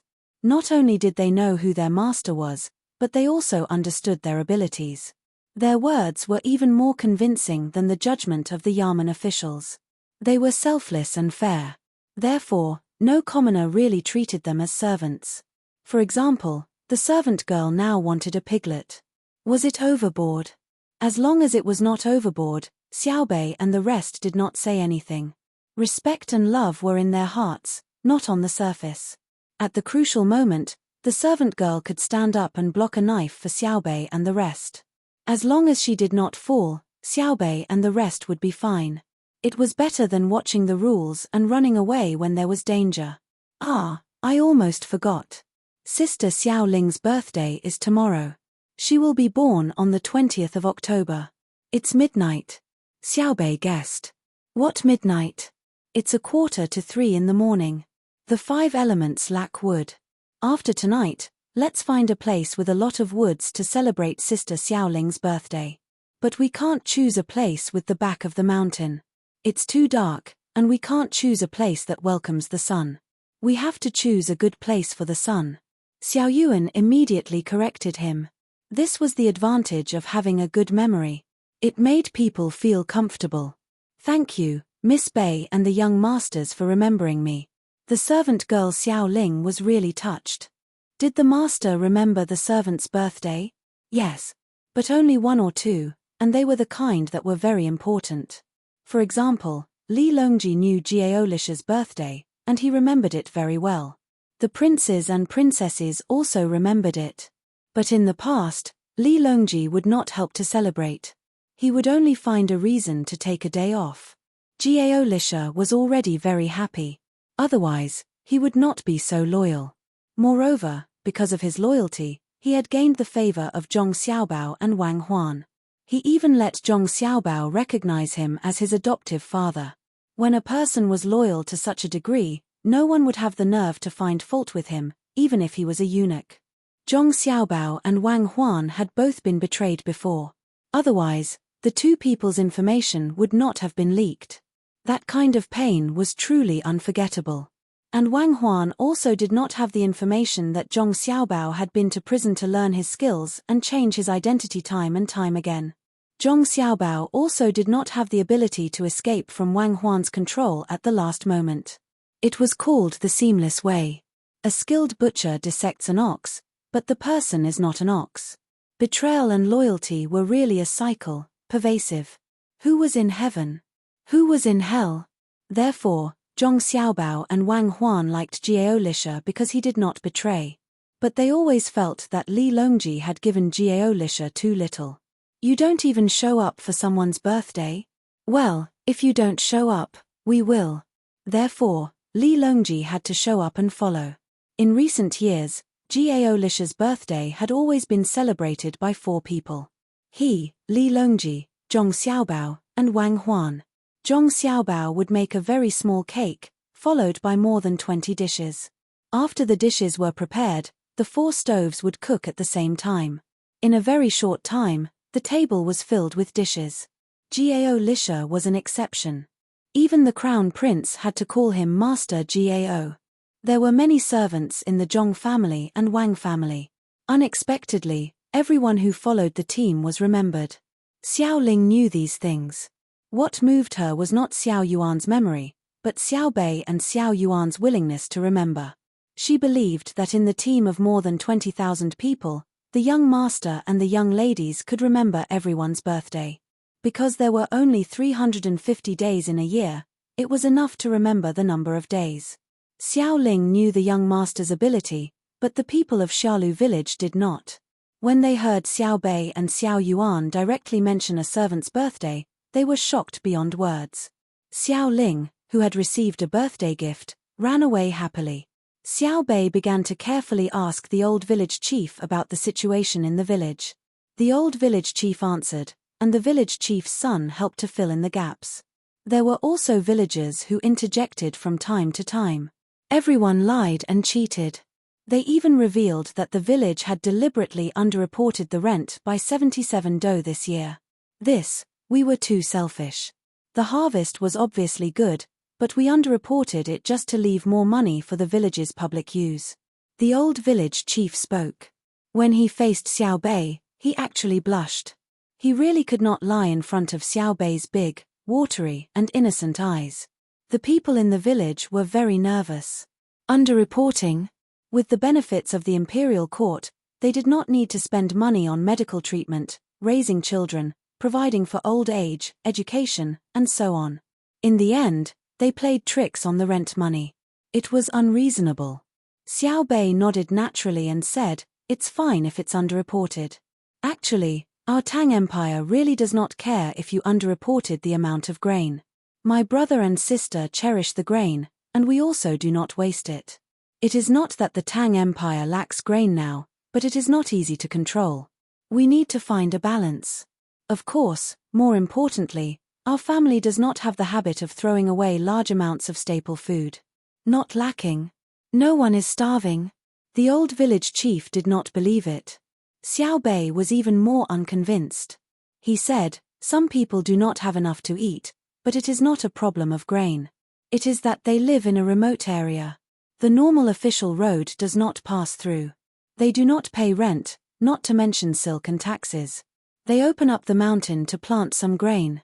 If the year is not good, a flood or a drought will finish them. Usually, they have to wear clothes, eat salt, buy vegetable oil, and plant a few mu of grain.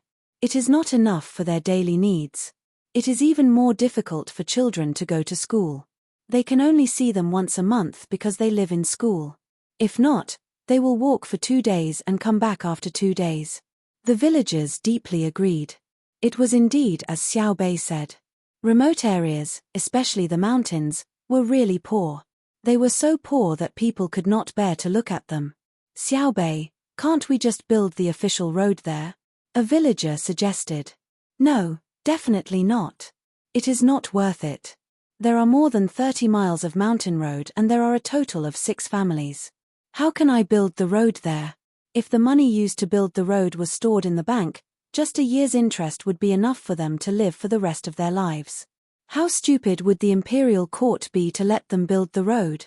When Xiao Bei thought of the 30 miles of mountain road that would be wasted money, he suddenly felt a chill run down his spine. When the villagers heard this, they all felt that it was really impossible to build the road. It was meaningless. It was better to let the people in the mountains move down. In the past, There were various reasons to avoid the world. War was chaotic, taxes were high, and so on. Now, if they still used this as a reason, it would not be a reason. Because the imperial court would not watch you starve to death after you moved down. For the time being, they would provide you with some money and a place to live. They would help you find work. If you did not know anything, they could even teach you for a few months. If you could still starve to death like this, how lazy would you be? You would even find it tiring to go to the yamen to receive the people. As long as you went, there would be no problem. If you were old and could not work, there would be the pension department to take care of you. If you were disabled, there would be the disability department to take care of you. If you were young, you would quickly go to school. There would be no need to worry about food or clothes. Under such conditions, you deserved to starve to death. It was not that they did not sympathize with you, but they really could not find a reason to sympathize with you. Xiaobei, tell me, how much food does our Tang Empire have in reserve? The old villager was concerned about national affairs. Xiaobei shook his head. I really don't know. They never gave us this number. You don't want me to send a telegram to ask my brother and sister, do you? No, the old villager quickly said. Xiaobei thought for a while and added, anyway, our Tang Empire has a lot of food. In the past, the place in the north, my brother and sister called it the former Turkic Jew, the latter Turkic Jew, etc. Now it belongs to the Tang Empire. There are many cattle, sheep, and horses on the grassland. We can also grow corn and potatoes. In the past, the northern part of Hebei province was directly under the jurisdiction of the Tang Empire. It was not like the first few years. Nominally, it belonged to the Tang Empire, but it never paid rent. Now, my brother and sister are in charge of it. There are many advanced farming equipment in use. For fear of affecting the grain market in other places, they do not dare to sell it. As long as the logistics are normal, no one will starve to death. Even if you don't starve to death, don't waste food. Everyone can save the food and let the merchants bring it overseas to exchange for things. We can't always use force to rob, right? What did they exchange for? Zhao Wuning asked Xiaobei, who was more than 2 rounds younger than him, with a modest and studious look. Looking at Xiaobei, he was actually very conflicted. She was obviously a child, but he had to show respect. She was obviously a child, but she knew more things than he did. He had been fighting in his heart. The contempt for Xiaobei's age and the importance of her position were really torturous. Xiaobei could feel that many people looked down on her age, but she didn't care. It was just like others saying that she relied on the power of her family. She admitted that she did rely on the power of her family. Otherwise, who would care about her? Admitting it was one thing, but she would not give up using the power of her family. According to her thoughts, if she used it, then so be it. She did not rely on the power of her family to rob other children of their candies, nor did she force them to buy or sell. Instead, she helped many people.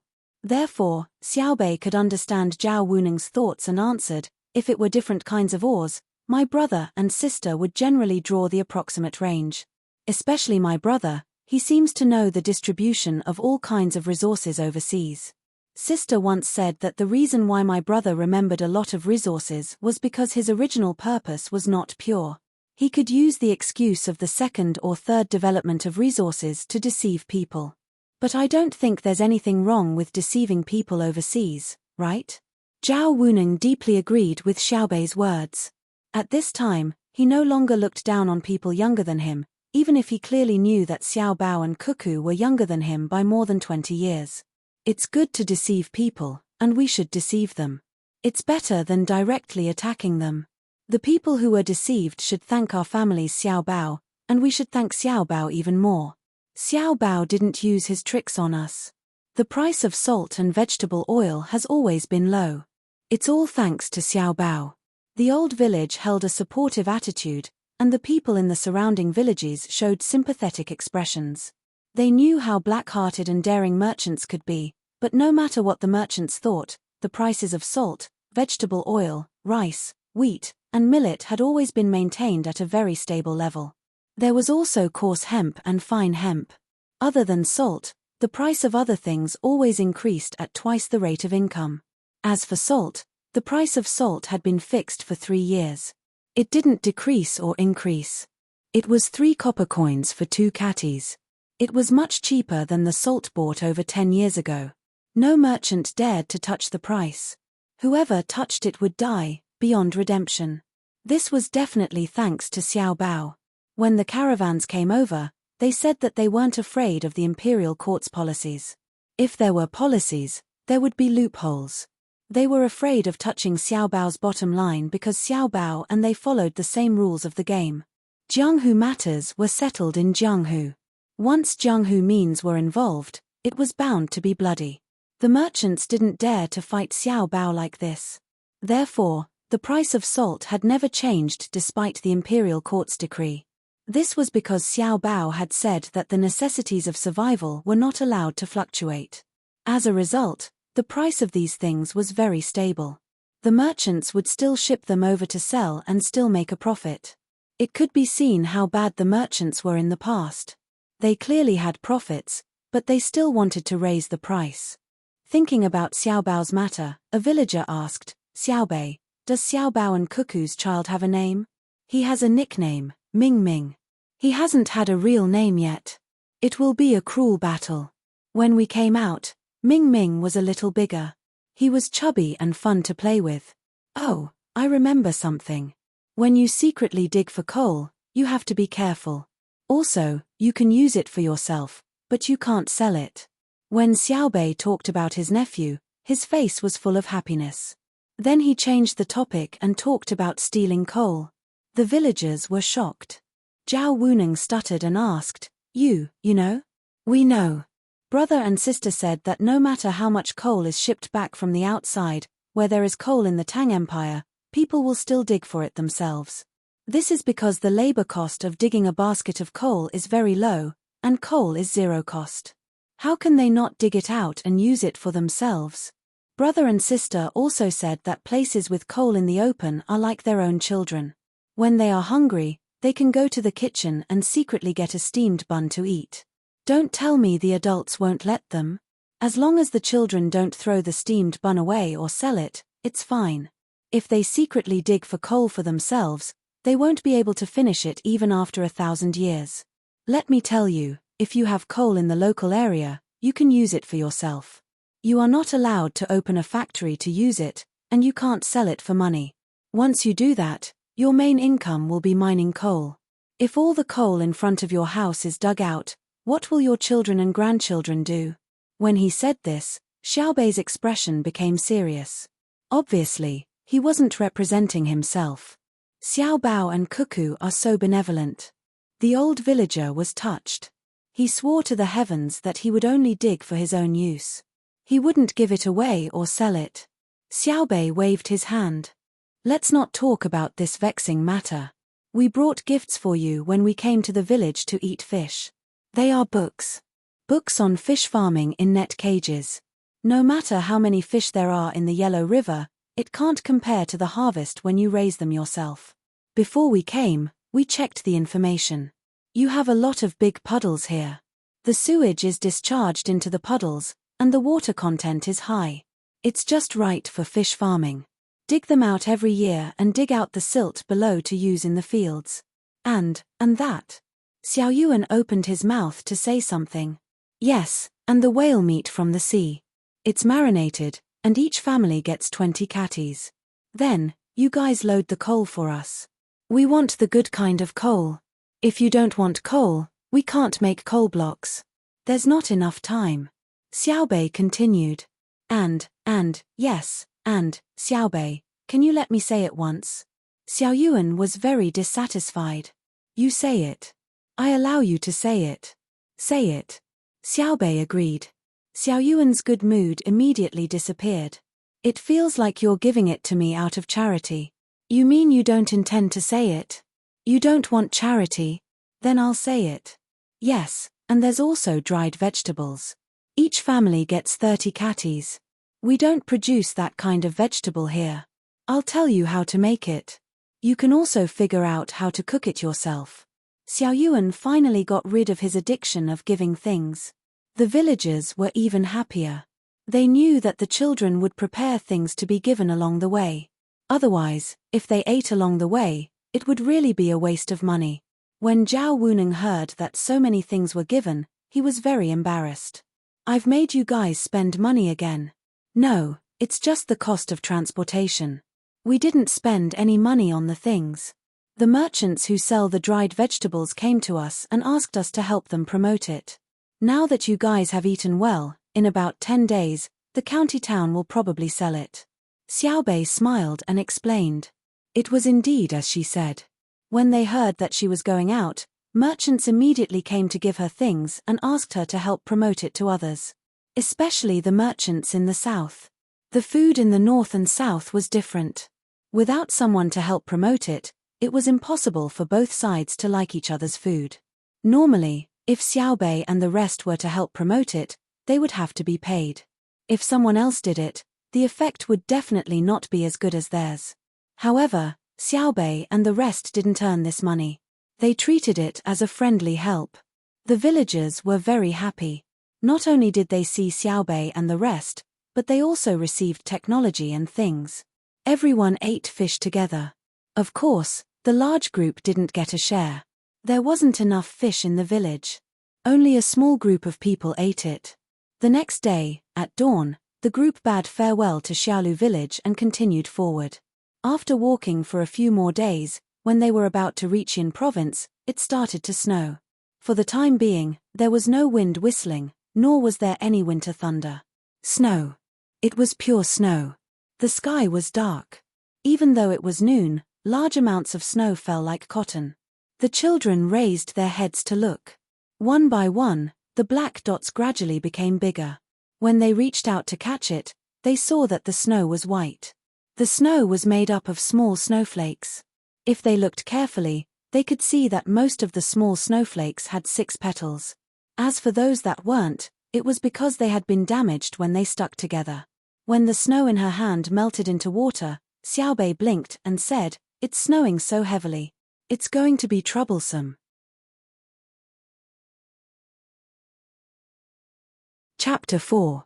It was not that the little fellows had never seen snow before. The snow they encountered in Jili province was not small.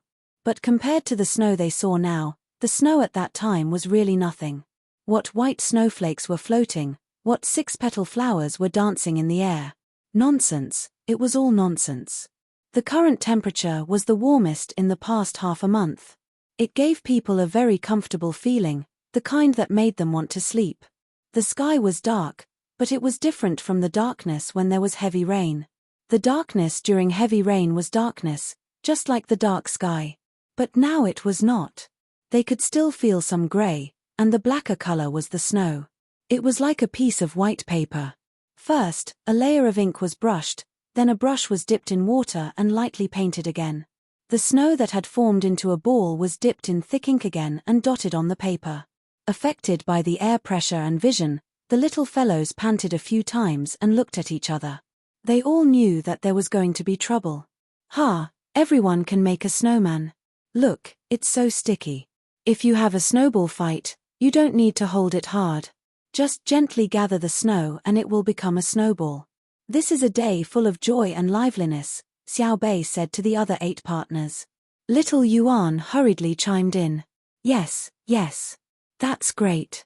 When the temperature drops a little and it really starts to get cold, the snow will stick to the vertical wall. Then, with a little wind, the legendary snow wall will appear. What's missing? Missing a slope, it will become a snowslide," Xiao Nan added. "It will also stick to the roof. When the 4 sides of the house are piled up, we can play slide after slide. It's best if it's at a 45-degree angle. Yes, 45 degrees. If the angle is too big, it will scare people." Xiao Hai did not fall behind. I say. Shu Yilong was frightened by the snow in front of her. When she heard Xiao Bei and the others' words, she frowned and asked, "Don't you know what will happen if it snows for 4 hours? Only you know?" The 9 little fellows asked in unison. Shu Yilong choked. Xiao Bei rolled his eyes at Shu Yilong and said, "Just now, we were talking about a possible problem. The viscosity of snow is high. In the early stage, the ground temperature is high and the degree of crystallization of snow is low. In the middle stage, the falling snowflakes and the snowflakes in the air will continue to absorb heat. If this continues, it will get colder and colder, and the wind will blow. Then, the snow on the roof became harder to slide down. When the snow in other places piled up, the force of the wind and the weight of the snow piled up increased. Once the angle between the snow and the ground reached 45 degrees, the snow on the roof would gradually increase in thickness. Therefore, there are two outcomes. One is that the house collapses, and the other is that the people are stuck in the house and can't get out. The latter is suffocated to death, and the former is to see if they can be crushed to death, and then hope that they won't suffocate to death. Then, what's that? Temporary tent. Xiao Bei didn't continue talking to Shu Ilong, but turned to instruct the people around him. 2 minutes later, a simple tent was set up. There were people supporting it and no ropes were used to secure it. They were going to leave soon, so it was not worth it to secure it.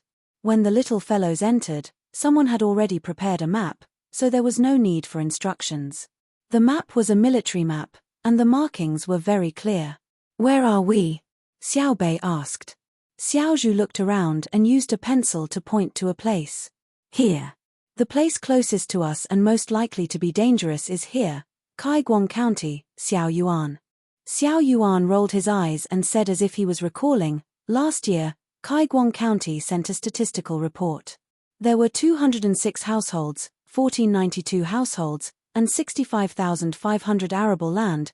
We don't need to know the arable land and the output. That means that there are 1,500 people in the same situation as us, or the environment is worse than ours. Fortunately, we are next to the river, and the paddy fields around us have already been harvested. There is a lot of yellow mud, so the output is probably not high. At most, we can have 1/3 of the harvest of the paddy fields in Sanshui County, right?" Xiao Bei's small hands drew on the map. Xiao Yuan and the others nodded. Xiao Yuan originally wanted to argue and say, "Why don't you let me say the output? Then, you can judge for yourself." But considering that business was more important, there was no time to argue, so he held back. "What do we do?" Da Nan and Xiao Bei asked at the same time. Xiao Fang held her chin with both hands and stared at the contour lines on the map. Then she said, "Let them come out. We will force our way forward to the yellow river bank. Look, it is also marked as farmland, and it is a large piece of land. The difference in height is only 6 meters, and the average height is 0.45 meters. It is considered flat land. Okay, we will force our way forward, 20 li. At the same time, send people to Kaiguang County at the fastest speed and let them go. It is also 20 li. If we rush with all our might and take a long detour, half a day should be enough, right? We will first set up the tents and wait for them to come." Xiao Bei made his decision and looked at the others. The 8 little fellows nodded in agreement. "Pass down the order. Prepare in 3 minutes. Assault unit and formation breaker, move out. Light equipment, diagonally to Kaiguang County. Gather the others to the rendezvous point. Over." Xiao Hai gave the final order. Outside, they began to move. The 2 most mobile units began to prepare. They had 3 minutes to pack their bags and tie up their legs. 2 minutes and 47 seconds later, the troops set off. They ran forward. Everyone had a machete. Behind them were simple medicines, axes, ropes, and chisels. They had to walk in a nearly straight line through the rivers, hills, valleys, short withered grass, and thorny bushes that might appear in front of them. According to Xiao Bei's plan, from here to the front was 20 li. From Kaiguang County to the front was also 20 li. The location of Kaiguang County was almost parallel to the rendezvous point, so the difference wasn't too big. The rescue team walked in a roughly diagonal line. From here to Kaiguang County, it was about 30 li. The weight of the 2 units was less than 10 kilograms. Based on the usual 40 kilometers march of the protection team with 25 kilograms of weight, 1 kilometer was 2 li. On average, they used 4 minutes and 15 seconds to calculate.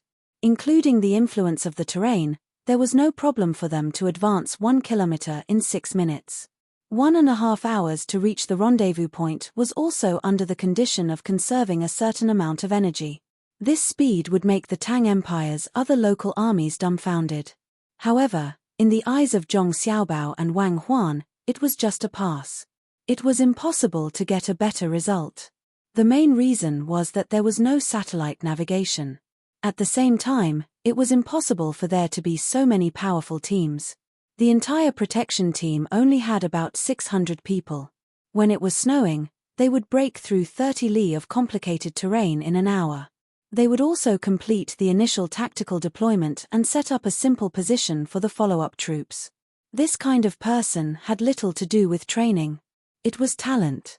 The real special forces, such as the Beret Hat, Triangle Prefecture, Alpha, China's Divine Sword, Manchurian Tiger, and a few other elite soldiers in the military region.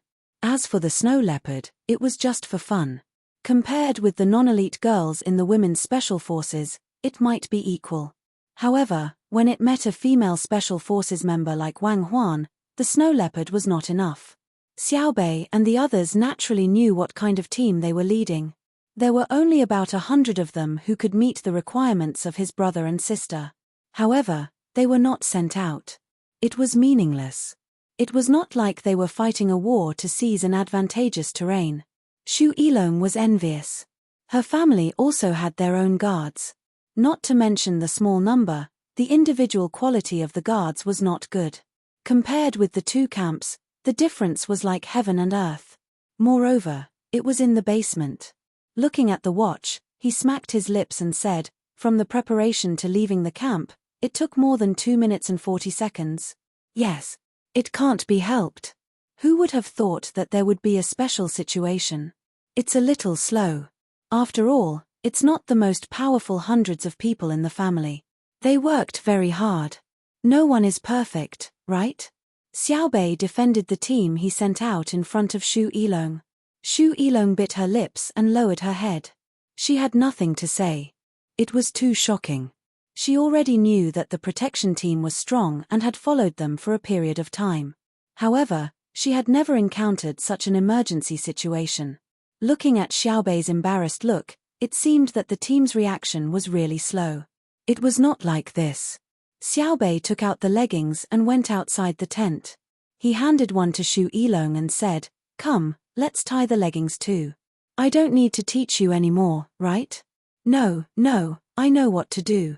Xu Yilong naturally understood. She tied her leggings very seriously, took 2 deep breaths, and prepared to move forward with the team. It took an hour and a half for the team to advance to the gathering point. The main reason was that there were supplies, and there was even a part of the supplies that were slowly catching up behind. Xu Yilong, who was panting, felt very fortunate. She walked along the river. Although the road was not very good, it was much better than when she followed them to India. She actually persevered. It was just that her throat was a little itchy, and her face was numb. Looking at Xiaobei and the others, their faces were not good. A 90-minute march of 20 miles was still a lot of pressure for them. It was a kilometer in 9 minutes. It was not running on the asphalt road or the rubber field. It was running with 1 foot and 1 foot, and it was very physically exhausting. If it were the officials in the capital palace, running the same distance in the same time would make them vomit blood. Xiaobei waved to the person who was taking care of her, and the person immediately replied, "Understood, let's set up camp." The group of people began to get busy slowly, and they could be considered to have eased their bodies. The little ones also controlled their breathing and walked around, adjusting their body's circulatory system. No one spoke. After 5 minutes, Xiaobei rubbed her face and said, "I feel like I'm going to explode from panting just now. It's so uncomfortable. My throat is about to lose feeling. It's still numb and cold. Let's use steam to smoke it later." "Me too. I almost couldn't help but breathe in oxygen earlier, but I managed to pull through. If I can avoid breathing in oxygen, I won't. Otherwise, my body will become dependent on it," Xiao Yuan said as she gently rubbed her throat. The other 7 little ones were also uncomfortable, especially the feeling of the snow melting on their faces. It was really unforgettable. However, They did not complain, nor did they cry and shout that they did not want to leave. After all, they were the ones who gave the order. Moreover, they had many experiences of hypoxic exercise in the past. Although it was uncomfortable, it would be fine after a while. The first tent was set up, and someone inside boiled water. Xiaobei and the others went in, rubbed their ears and faces, and waited for the water to boil to moisten their throats. The tents were the same. They were round and had a pointed top, similar to the Turkic tents. The difference was the material. The Turkic tents were made of leather, and then felt. Part of Xiaobei's tent was made of chemical materials, part of it was canvas, and part of it was thin and soft leather. Such a combination was light, good quality, and had a strong heat retention. It was also easy to assemble and disassemble. As for why it was not a rectangular tent with a triangular top or a flat top like the military tents from Zhong Xiaobao and Wang Huan's era, it was because they had already considered that the northwest wind was very strong. At the same time, they might encounter snowy weather. Therefore, they used round tents, which had strong wind resistance. Otherwise, if they encountered strong winds, the rectangular tents would either be blown away or crushed. It was not easy to dissipate the force of a large water caltrop building. Many buildings in areas with strong wind and sand were built with large curved tops. It was impossible for people who could build domed buildings not to be able to build buildings of other shapes. It was all experience. Otherwise, unless you lived in a pyramid, such as in Egypt. The reason was because the wind was strong and there was a lot of sand. It was like wrapping one's entire body when wearing clothes. In order to live better, just like how northerners knew how to make kang beds, southerners knew how to use hammocks. Before Xiaobei and the others set out, they had already considered everything. The economic development of the various places along the way, what to plant and breed in the latitude, how to deal with unexpected situations, what to exchange for the things they ate from other people's villages. They had considered all the details, including things that were not planned. For example, Xiaobei had given them 2 sets of hand-cranked heaters to generate electricity. While the little guy was doing the construction work, the assault battalion and the formation breaker had also arrived at Kagwan County. Kagwan County did not have tall city walls. There was only a circle of outer city walls, made of yellow mud. It was probably built before and had not been maintained. The snow had not been falling for long. The short city walls were not completely covered. Withered yellow weeds could be seen on the walls, bent to the side by the wind. Most of the buildings in the county were made of the same materials as the city walls. Yellow mud mixed with hemp and grass piled up. When it reached the roof, it would become beams. There were not many buildings with tiles. Most of the buildings were made of yellow mud mixed with weeds. There were also some people who were lazy. They directly dug out a hole under a small mound. Inside, they built into a cave-like house. Outside, they used a fence to enclose an area, which was considered a courtyard. Every house and every household was separated by a certain distance. There was a path between the courtyards. Those who raised pigs and sheep had pens, those who raised chickens had cages, those who raised cows had cages, those who raised horses had stables, those who raised horses had stables, those who raised horses had stables, and those who raised donkeys randomly found a barn. Accompanied by the sound of dogs barking one after another, the people in the county immediately understood that outsiders had come. If it was the people of the county, the dogs would not bark in groups during the day. The county magistrate of Kagwan County was a local. Normally, the court did not allow local people to govern the county. However, Kagwan County was an exception. The population was really too small. If it was in the past, it was still okay. There were about 1,500 people, which was not much less than other counties. However, there were not so many people in Kagwan County 10 years ago. It was not easy to wait for the children to grow up and give birth to more children. When the population was about the same, there were more people in other places. Thus, Kagwan County was still a county below. The county magistrate was naturally a secondary 8 rank. His rank was not even as high as Liu Fei Fei of Old Willow Village in Hongnong County. The roads were not easy to travel. The people were relatively poor. Other than coal, there were no other special products that could make a name for themselves. When doing things locally, the people's feelings were more than the law. Things like theft and robbery did not exist. Who would be willing to be an official in such a county? Everyone was afraid that they would not be able to avoid it. 20 years ago, son Marrow, who was in his 30s, went to the state's examination. He easily became a jurin. He remembered that he only answered one question and did not know whether it was right or wrong. On the day that he became a jurin, he became the county magistrate of Kagwang County. The Ministry of Personnel evaluated him every year and gave him good results. However, they did not allow him to change his position. He had been the county magistrate for 20 years. His subordinates were the children of a few families. They were considered as bailiffs. He did not have the position of a registrar. Son Marrow gradually understood the intentions of the imperial court. They did not send people over. The locals would govern the locals. It was fine as long as they did not cause trouble for the imperial court. After the evaluation every year, there would be merchants passing by who would bring gifts from the imperial court. More than 10 years ago, son Marrow would occasionally go to the state capital to ask for gifts. He also wanted to develop the county and let the villagers live a good life. However, the officials of the state capital wrangled with each other. They would praise him and give him a few strings of money. Every official of the state capital was very warm to him. They had many words of encouragement. They meant that they believed that he could be a good county magistrate and lead the people of the county to a happy future. He could overcome all difficulties and make Kagwang County prosperous. 6 years ago, life in the Tang dynasty was gradually getting better. Son Marrow was completely enlightened. He no longer asked for charity. He planned to be a good county magistrate and find a way out. He could not continue to be poor. He had so much authority in the county and had to show his worth. Hence, he ran to the state capital telegraph office and sent a telegram to the capital. He hoped that there would be someone powerful who could come up with an idea for him. In the telegram, he emphasized his authority in the county. He meant that no matter what the person who came up with the idea said, the county would definitely carry it out.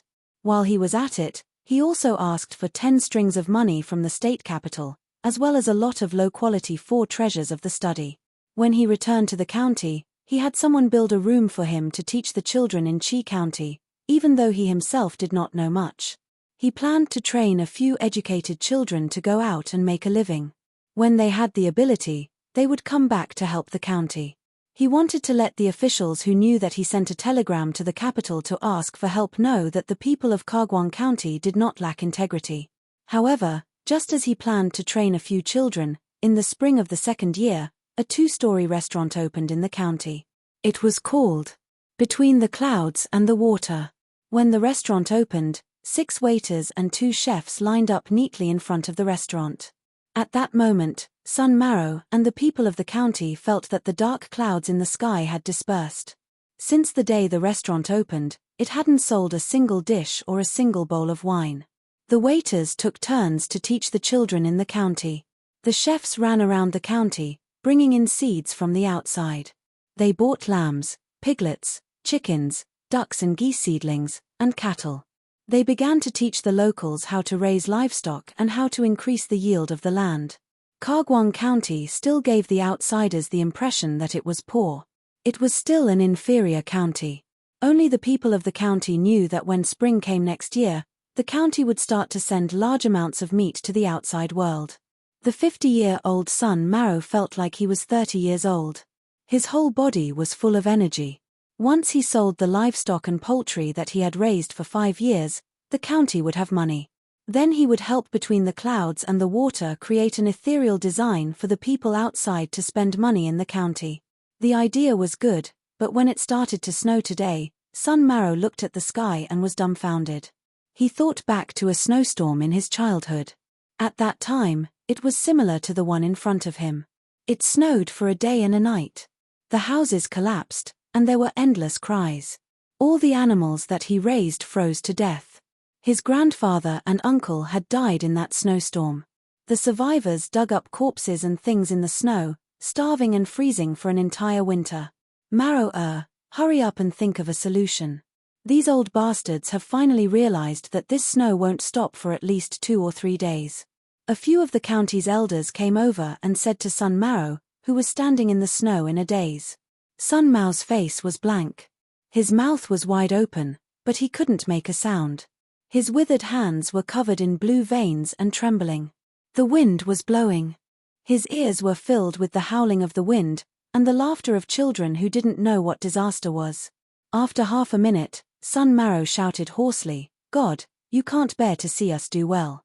We just had a little bit of hope, and now you're pushing us to our deaths. Who will help us? Who will help us? Mao, don't panic. Let's talk to the people between the clouds and the water. God won't be happy if we talk to them. Don't be afraid, we're not afraid. Let's talk to the people between the clouds and the water. Find Xiao Bao and Cuckoo." The old man's voice trembled as he tried to persuade Sun Mao. His eyes were filled with sadness and a glimmer of hope. The other old men nodded in agreement. Faced with such a natural disaster, they really couldn't think of any other solution. They could only pin their last hope on the 8 people between the clouds and the water, as well as Zhong Xiaobao and Wang Huan, who were far away in the capital. When Sun Mao and the old men found the workers and cooks, the 8 people were organizing the people in the county to gather supplies and livestock. They planned to gather them together so that they could be easily used when the snow was over. No one cared about the noisy children for the time being. They had to first decide whose houses were sturdy enough to stay in, while the less sturdy ones would be torn down as soon as possible so that they could take out anything that could be used to keep them warm. When a worker saw Sun Mao, he immediately approached him and said anxiously, "County Magistrate Sun, the snow is very heavy. You have to lead everyone through it. I believe that the capital will soon know of the situation here and send out a disaster relief team." How soon? When Sun Mao lacked confidence, he had no choice but to place his hopes on disaster relief. The Great Tang had always been the fastest in terms of disaster relief, but there was always a time limit. If they could rush over in 3 to 5 days, it would be considered a miracle, unless the worker also understood. Around 10 days. Half a month. Unless the Fengju eagle flock moves out, but we don't know where Shueyun is. There are only 8 of us, and we're not emergency personnel, so we can't bring radios. The worker was also very helpless. Who would have thought that they would encounter such a situation? Moreover, they couldn't go out. If they wanted to survive the disaster with the locals, it would be best if they didn't get buried in the snow. Houses were usually built at the mouth of a valley or at the foot of a flat mountain. Because of the water source, there were many mosquitoes and wild beasts on the mountain. If the snow didn't stop, the lower the terrain, the thicker the snow would be. "Can we run out?" Sun Mao asked without even thinking. After saying this, he sighed and said, "No, where can we run to? We don't even have a place to stay. Look at the sky and listen to the wind. Who can turn the tide? Xiaobao, Cuckoo, where are you? I can't accept this, I can't accept this." Sun Mao shouted at the top of his lungs. The surroundings instantly quieted down. The children also realized that something was wrong. None of them dared to move, and the adults were silent. The worker pursed his lips and 2 streams of hot tears flowed down. 5 years of hard work and hope were about to be destroyed in a day. What followed was the struggle for life before rescue arrived. Boom boom boom boom, boom boom boom boom. While the people in the county were quiet, a low sound like a drum suppressed the whistling of the wind and snow. It came from the southeast of the county, and the ground seemed to be trembling. What's that sound?" a child asked in fear. The people in the county looked over, confused and worried. The worker was stunned. He blinked and shouted, "Footsteps, it's footsteps. The sound of an army running forward. Quick, go and take a look. Where did the army come from?" After saying this, he took the lead and ran outside. A group of people followed behind him noisily. When they stood at the entrance of the outermost house, they saw a huge army appear from the southeast of the city. The army rose and fell with the changes in the terrain, but the sound of their footsteps was not chaotic at all. The people in the army wore mottled green and yellow clothes. They wore leather boots, and their arms were retracted flat. Their right hand held a machete, and they swung it lightly with their footsteps. Stand still. Boom boom boom boom, accompanied by a loud shout, all the movement stopped, and the huge army moved forward as one. A big flag stood in the middle of the army, flying with the snow. On it, there were 9 cute rice seedlings holding hands and surrounding a fire. 2 slightly smaller flags stood on the left and right. One of them had the word sharp written on it, and the other had the word trap written on it. The people on both sides looked at each other in a daze. The people in the protection team were surprised that the people in the county had gathered to welcome them when they had just arrived. The people in the county were in a daze with different thoughts. They were just talking about who could come and help, and in the blink of an eye, there were people coming. What a big army, what a neat army, and what a familiar flag. Both sides looked at each other for a while. Just when the people in the army were about to stand out, the county magistrate Sun Marrow knelt down first and kowtowed in the direction of the capital. He cried and shouted, "Xiao Bao, Cuckoo, you really did not let us down." Then he remembered a poem that Wang Huan had copied for people to learn. He shouted again, "Who can turn the tide? Heaven is about to fall, we must rely on it." Hey hey, County Magistrate Sun, you're wrong. It's not young Master Xiao Bao's army. It's Xiao Bei and Xiao Yuan's. The shop assistant went forward and pulled Sun Marrow up by his arm and whispered in his ear. Ha ha, ha ha ha ha, we're saved, we're saved. The protection team is here. Clan relatives, look, it's the protection team. Aya, God, fuck your mother, you're a grandson, ha ha ha, a grandson. Sun Marrow could not get up. He knelt there and shouted, almost going crazy. The snow was still falling, but the people in Kagwan County did not have the previous worry on their faces. They did not even think about it. What was the use of a group of soldiers when it was snowing? Could it stop the snow from falling? They naively thought that as long as the protection team came, it would be safe. The formation of 2,000 people looked like it was made of steel to the people. The children smiled again, and the sky seemed to be bright and sunny. Be at ease. Someone in the group shouted, and the group neatly stood with their legs apart. A person walked out from the group. Every step was sonorous and powerful, and the snow squeaked under his feet. He walked until he was in front of County Magistrate Sun Marrow. Just as he was about to speak, the shop assistant supporting Sun Marrow spoke first. I'm Zhong Yibin, the supervisor of the construction of Kagwan County. His County Magistrate Sun Marrow. Hello, Wang Shuqian, the commander of Assault Unit 2, prepare to evacuate immediately. The main force is waiting by the Yellow River 20 miles away. The person who called himself Wang Shuqian saw that Sun Mao's emotions were unstable, so he said this to Zhong Yibin. He believed that Zhong Yibin could command the local people. Sun Marrow thought differently from Wang Shuqian. He felt that he was very calm and said, "It's already prepared. We'll take the animals with us, but the poultry. Take them with us." Wang Shuqian looked at the sky and the snow on the ground and ordered decisively. The people of Kagwan County listened and watched from the side. No one interrupted. They only felt warmth in their hearts. Even if the sky fell, they would not be afraid. With the appearance and addition of the protection team, the packing speed was very fast. The food at home was packed, the new clothes and bedding were packed, and the old things that were not of much value were left behind. They would come back when the snow stopped. The beams of the houses were abandoned. The firewood was tied into bundles for people to carry or put on the backs of animals. The poultry were released. The heads of the poultry were tied up with ropes and led forward. Occasionally, someone would coax them, and the poultry would line up by themselves. The sheep could follow orders, but the pigs were the most troublesome. They always ran around, whining and growling for a while before they could return to the line. Leaving one's hometown to run for one's life was a sad thing, but the people of Kagwan County were full of excitement. The children's faces were red from the cold. They were still playing on the road, and snowballs were flying everywhere. The speed of the line was very slow, especially the poultry. There were too many of them. Occasionally, some would fall into a hole that was filled with snow, and people would go over to help pull them out. There were also chickens that ran out of the line when people were not paying attention. They did not need to care about them. After a while, They would naturally return when they saw that there was no one to organize them. In comparison, the ducks were much better. They were more organized and stood in a line one by one.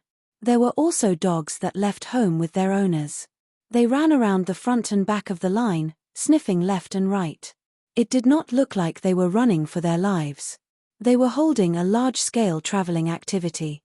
It was very cheerful, very lively, and very warm. Therefore, the line only reached the Yellow River after 4 o'clock in the afternoon. At this time, the snow was already 1.5 feet thick. It was already dark early at this time, and because of the weather, the camp was brightly lit. There were more than 30 diesel generators roaring. Someone was adding silencers. Xiao Bei and the others started to sleep after the first tent was set up. They knew that the task of welcoming them was the most difficult. Especially the children of Kagwang County, they needed someone to play with them. The people of Kagwang County saw the lights from afar and began to speed up. No one cared if the poultry got lost on the road. Most of them just followed. When they got closer, the people noticed that there was a soldier standing a dozen steps away. He was wearing very nice clothes. There were red, green, and orange. The wind whistled and the snow fluttered. The soldier standing guard did not move at all. He was like a pillar. When they got closer, they saw the snow hitting the soldier's face. The soldier just blinked and did not wipe it away. The people felt their hearts ache when they saw this. Sun Marrow went forward and reached out his hand. He shivered and wiped the soldier's face. He asked, "Child, are you cold?" "It's okay," the soldier replied. He held his gun with both hands. He was still standing straight. "I have to talk to Xiao Bei. This is too torturous. Why are you standing guard in such a snowy day? How can there be enemies?" Sun Marrow said in his heart. Just as he finished speaking, a child from the county ran to a place further away and tripped. The thing that tripped him got up and patted the snow off him. He then went back to work and hid in the snow again. Sun Marrow asked in shock, "Is that a person?" "Yes, a hidden sentry." The person who answered him was Xiao Bei. Xiao Bei had just been woken up and came over rubbing his eyes. An old man from the county hurried forward and looked at Xiao Bei carefully. He said unhappily, "Xiao Bei, why are you torturing them? You're standing guard and hidden sentry. Aren't you cold? It makes one's heart ache. Just for a while. They take turns every hour. They just have to hold on for a while. Normally, it takes 2 hours. I saw that there were enough people, so it only took an hour. Heartache. If they stand or lie down, you'll feel heartache. If they randomly find a place to make a noise and drink, you'll feel your heart palpitate. You'll think, is this the trump card of the Tang Empire?" Xiao Bei argued and retorted. Xiao Yuan chimed in, "That's right. The Tang Empire is strong and forged with iron and blood. If the protection team was a little weaker, would you be able to escape so peacefully?" The commoners thought about it and felt that it was true.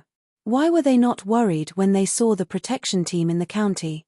It was because they knew that the protection team was the strongest team in the Tang Empire.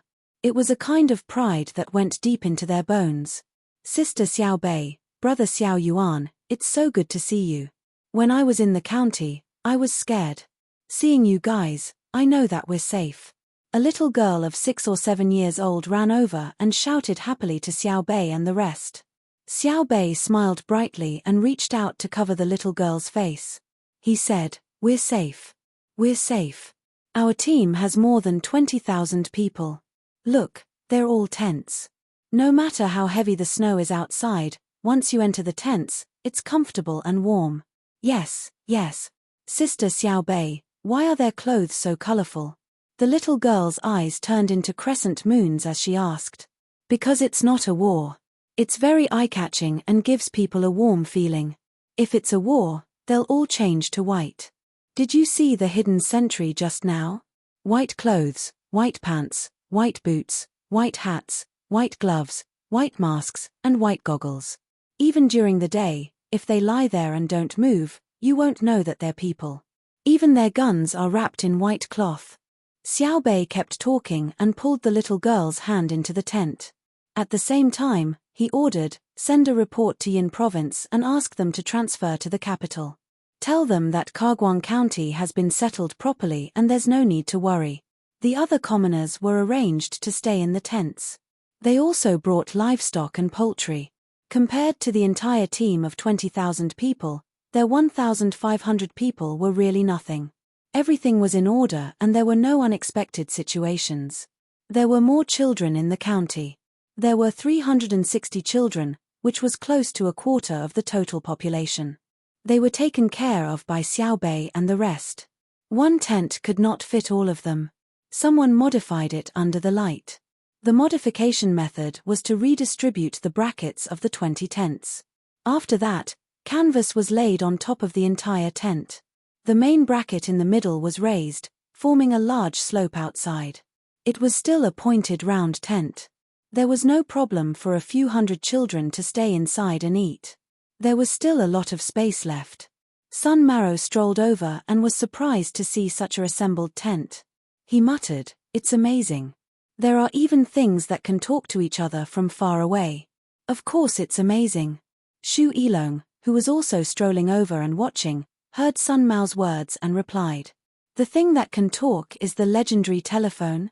Sun Mao asked as he pointed to the thing on the back of the person in the group of 100 or so people doing things and the way they talked. Shu Ilong shook her head. "That's called a walkie-talkie. It can be listened to from a distance. In normal weather, it can reach up to 2 kilometers. Now, it's estimated that it's only a little more than 1 kilometer. Walkie-talkie? I've never heard of it." Sun Mao was even more curious.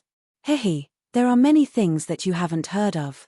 Back then, the former Minister of Revenue, Bai Go, once said that if you want to know the most advanced technology of the Tang Empire, don't go to the Ministry of Works. Just keep an eye on Xiaobei and the others. The Sanshui Zhong family and Wang family put all the most advanced technology on the children. The tools used by Xiaobei's team are basically modular. There are strong fog lamps and backpack wireless voice communication walkie-talkies. Do you see the two big things placed in conspicuous places? That's called a small-tracked hydraulic bridge-laying vehicle. There are only 2 finished products in the entire Tang Empire. They are both here." Shu Ilong introduced. "Why don't you make a large one?" Sun Mao was very thoughtful. Shu Ilong was stunned and looked at him with admiration. She said, "Because the technology is not enough. It's similar to building a house. It's easy to build a 3-story one, but try to build a 30-story one. The bridge-laying vehicle now can be thrown to any country to study without fear of leaking secrets. They can't figure it out at all." "Oh."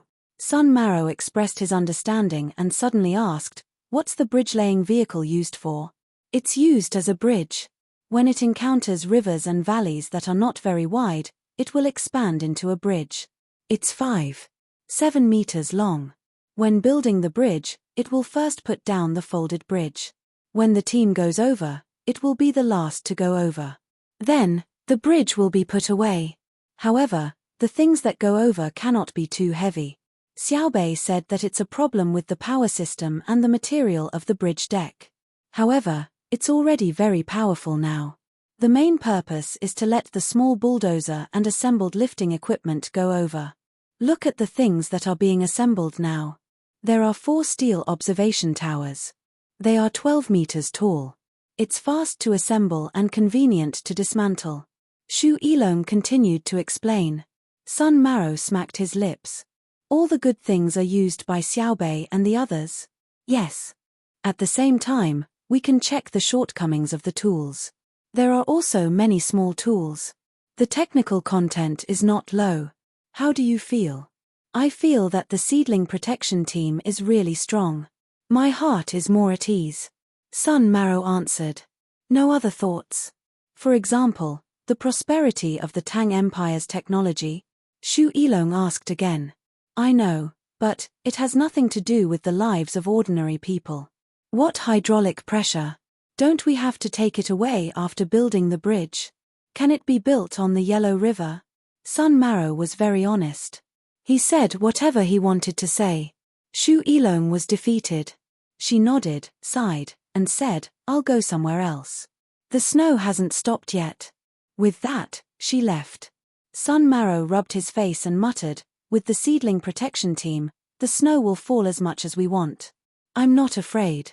What can we eat tonight?" As the preparations for the night were rushed, there were naturally no stir-fried dishes. The team was very tired from rushing and building the camp.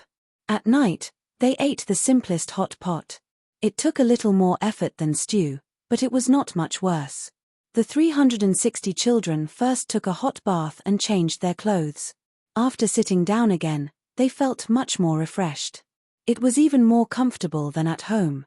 The older children took care of the younger children. Those who needed milk were sent to their mothers. There were also maids watching by the side. Don't get too hot. Including Shu Ilong, Xiaobei, and the others carried dipping sauces in their hands and walked from table to table. They said a few words, ate 2 mouthfuls of food, and continued at another table. "Sister Xiaobei, I find that the food you make is really delicious." A 5 or 6-year-old boy stuffed something in his mouth and said to Xiaobei in a muffled voice. Xiaobei put something on the plate and replied, "I also found out that you eat more when it's delicious. Don't eat too much. Don't be afraid if you eat less. If you're hungry in the middle of the night, you can get up and continue eating. There's enough for you. Sister Xiaobei, I know it's not good to eat too much, but I just want to eat." The little boy was very honest. Xiaobei frowned at Wei Wei. Her long eyelashes blinked twice and said, "Do you know what soup is in the hot pot?" "Water." Several children nearby answered together. "No, Tilda, right. Can water be so delicious? Our family's hot pot is chicken soup. First, it's boiled and then hung. It looks very clear, but it has a very fragrant chicken leg taste. Then, there's the beef bones. The bone marrow in the bones is all in the soup. If you don't believe me, you can taste it." Xiaobei scooped some soup for the little boy. The little boy put it to his mouth and blew on it. He sucked it in and nodded vigorously. "It's really delicious. I've never drunk such a good soup. And there's also that thing called nutrition. It's good for your body and makes you strong." Xiaobei continued. Thus, every child began to drink the soup from a small bowl. The maids added more to the pot from time to time.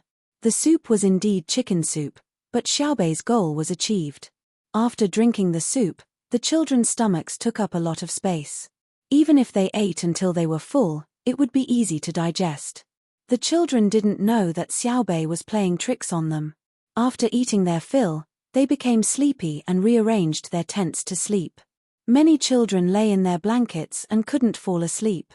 It wasn't that they weren't sleepy, but that they couldn't bear to sleep.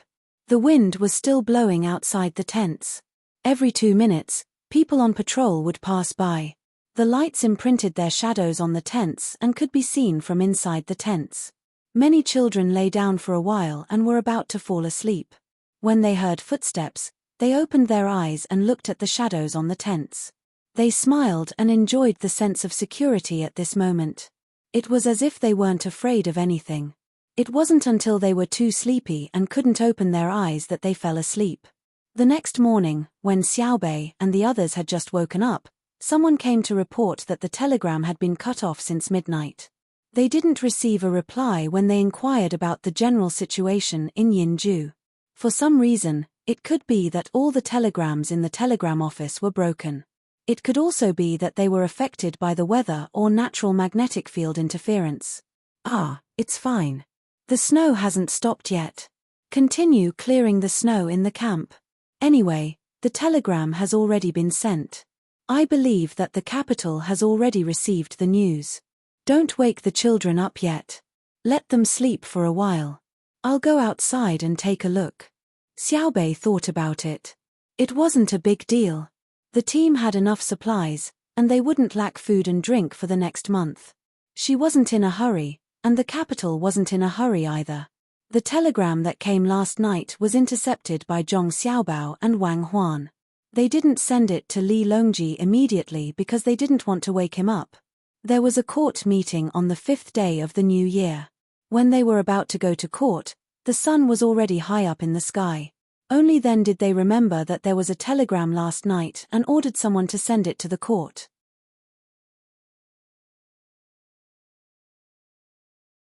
Chapter 5. Compared to the situation that Xiaobei and the others encountered, the weather in the capital was much better. Only yesterday afternoon, there had been 3 hours of light snow, the kind that melted as soon as it landed on the ground. Today's court meeting was originally planned to be held in the political announcement hall. The Hanyuan Hall was too big, and there was no shelter when the wind blew. However, the political announcement hall was building a geothermal system. Yes, geothermal. To be precise, it was building pipes and adding a layer of floor tiles on top. The cost was huge, and Li Longji paid for it himself. The construction progress was estimated to take at least a month. Building pipes, laying floor tiles, and waterproofing. If the results were good, the next step would be to dig trenches in the capital in the spring, lay gas pipes, electric cables, heating pipes, and expand the water distribution system. As for the optical cable, well, that was a beautiful dream. Li Longji didn't want to be extravagant again. Ever since he renovated the palace, he had become more simple. In the past, when he had no money, he always wanted to make his life more comfortable. He fought with the other officials for the surplus revenue, including how to use the internal funds. When he found that he had endless money, Li Longji didn't want to tear down and rebuild a palace, and then tear it down again. His meals were simple, and there were only 3 or 4 dishes. Occasionally, he would make vegan dumplings. The sudden spending of money was because the recent domestic economy made him worried. He had to prepare in advance. As for the specific solution, it was better to discuss it in the court. Thus, today's meeting was still held in the Hanyuan Hall.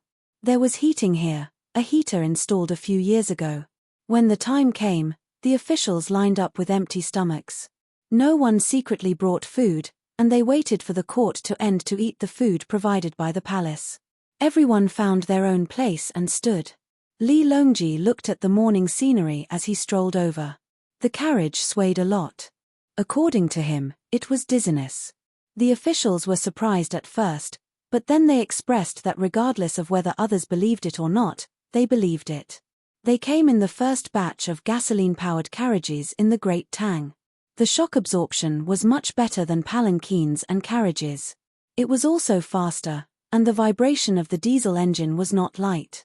Li Longji sat down first. Gao Lisha placed the microphone and tested it. Hey, hey! The quality of the sound was good, so he retreated to the side. Everyone, please sit. Li Longji raised his hand. Thank you, Your Majesty. Everyone turned around and sat down behind the table. They took out their notebooks and pens and prepared to record the contents of the meeting. Li Longji also took out a book and flipped it open. His gaze landed on Minister of Revenue Wang Bei's face and said, "Today, we'll talk about the domestic economy first, Minister Wang." Wang Bei moved the microphone in front of him, pondered for a moment, and said, "The data collected last month shows that the prices in most areas of the country have dropped significantly recently. The price of a well-woven third-class silk was 140 copper coins per piece in the middle of June, but it dropped to 132 copper coins last month. The average price of a pig in Henan province in June was 6.5 copper coins per catty, but it dropped to 5.8 copper coins last month. The average price of bamboo in June was 915 copper coins per square meter, but it was 876 copper coins last month, and so on." Wang He paused for a moment. The officials were all silent and had different expressions. He continued, "Other than table salt, the prices of other goods have decreased. That is to say, we can buy more things with less money. The lives of the people are better now." Haha. He laughed, but the others didn't because it wasn't a joke. For a moment, the imperial court fell silent. After half a minute, Li Longji said, "That's the situation, that's the situation. All of you know that the development of the economy has always been to control the rate of inflation, which is the rate at which the currency depreciates. Now, there's no need to worry about this. The currency has appreciated. Are you all happy? We are truly too amazing. The people are able to buy things at a cheap price." No one was happy. If it was 30 years ago, perhaps some people would foolishly think that this was a good thing.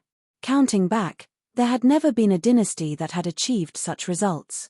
However, The officials now had learned a lot of political and economic knowledge. Whether the increase in the consumer price index was positive or negative, it would inevitably reflect the correctness of the country's macro and microeconomic regulation. It was especially important to see whether the goal and result were the same. The ability to buy a unit of currency was equally important, whether it was a large amount or a small amount. The officials weren't looking forward to the current negative inflation. This wasn't in line with the current economic development. The savings and lending rates of the Great Tang Bank weren't negative. Then where did the problem lie? Was the Great Tang currency too little? Was the interest rate of the national debt too high? Was the consumption concept of the people changing? Or was the supply really exceeding the demand? Yuan Qianyaro coughed, reminding everyone that he had something to say. He held the microphone and said, "I think that the investment in technology has increased the production of the original basic materials, thus reducing the cost of processing and sales. However, the cost of labor didn't change. That's why there are such figures." "I don't think so." Yu Wanrong replied impolitely. "I think that the investment in technology has always been right, especially in the aspect of grain, oil, plants, and livestock.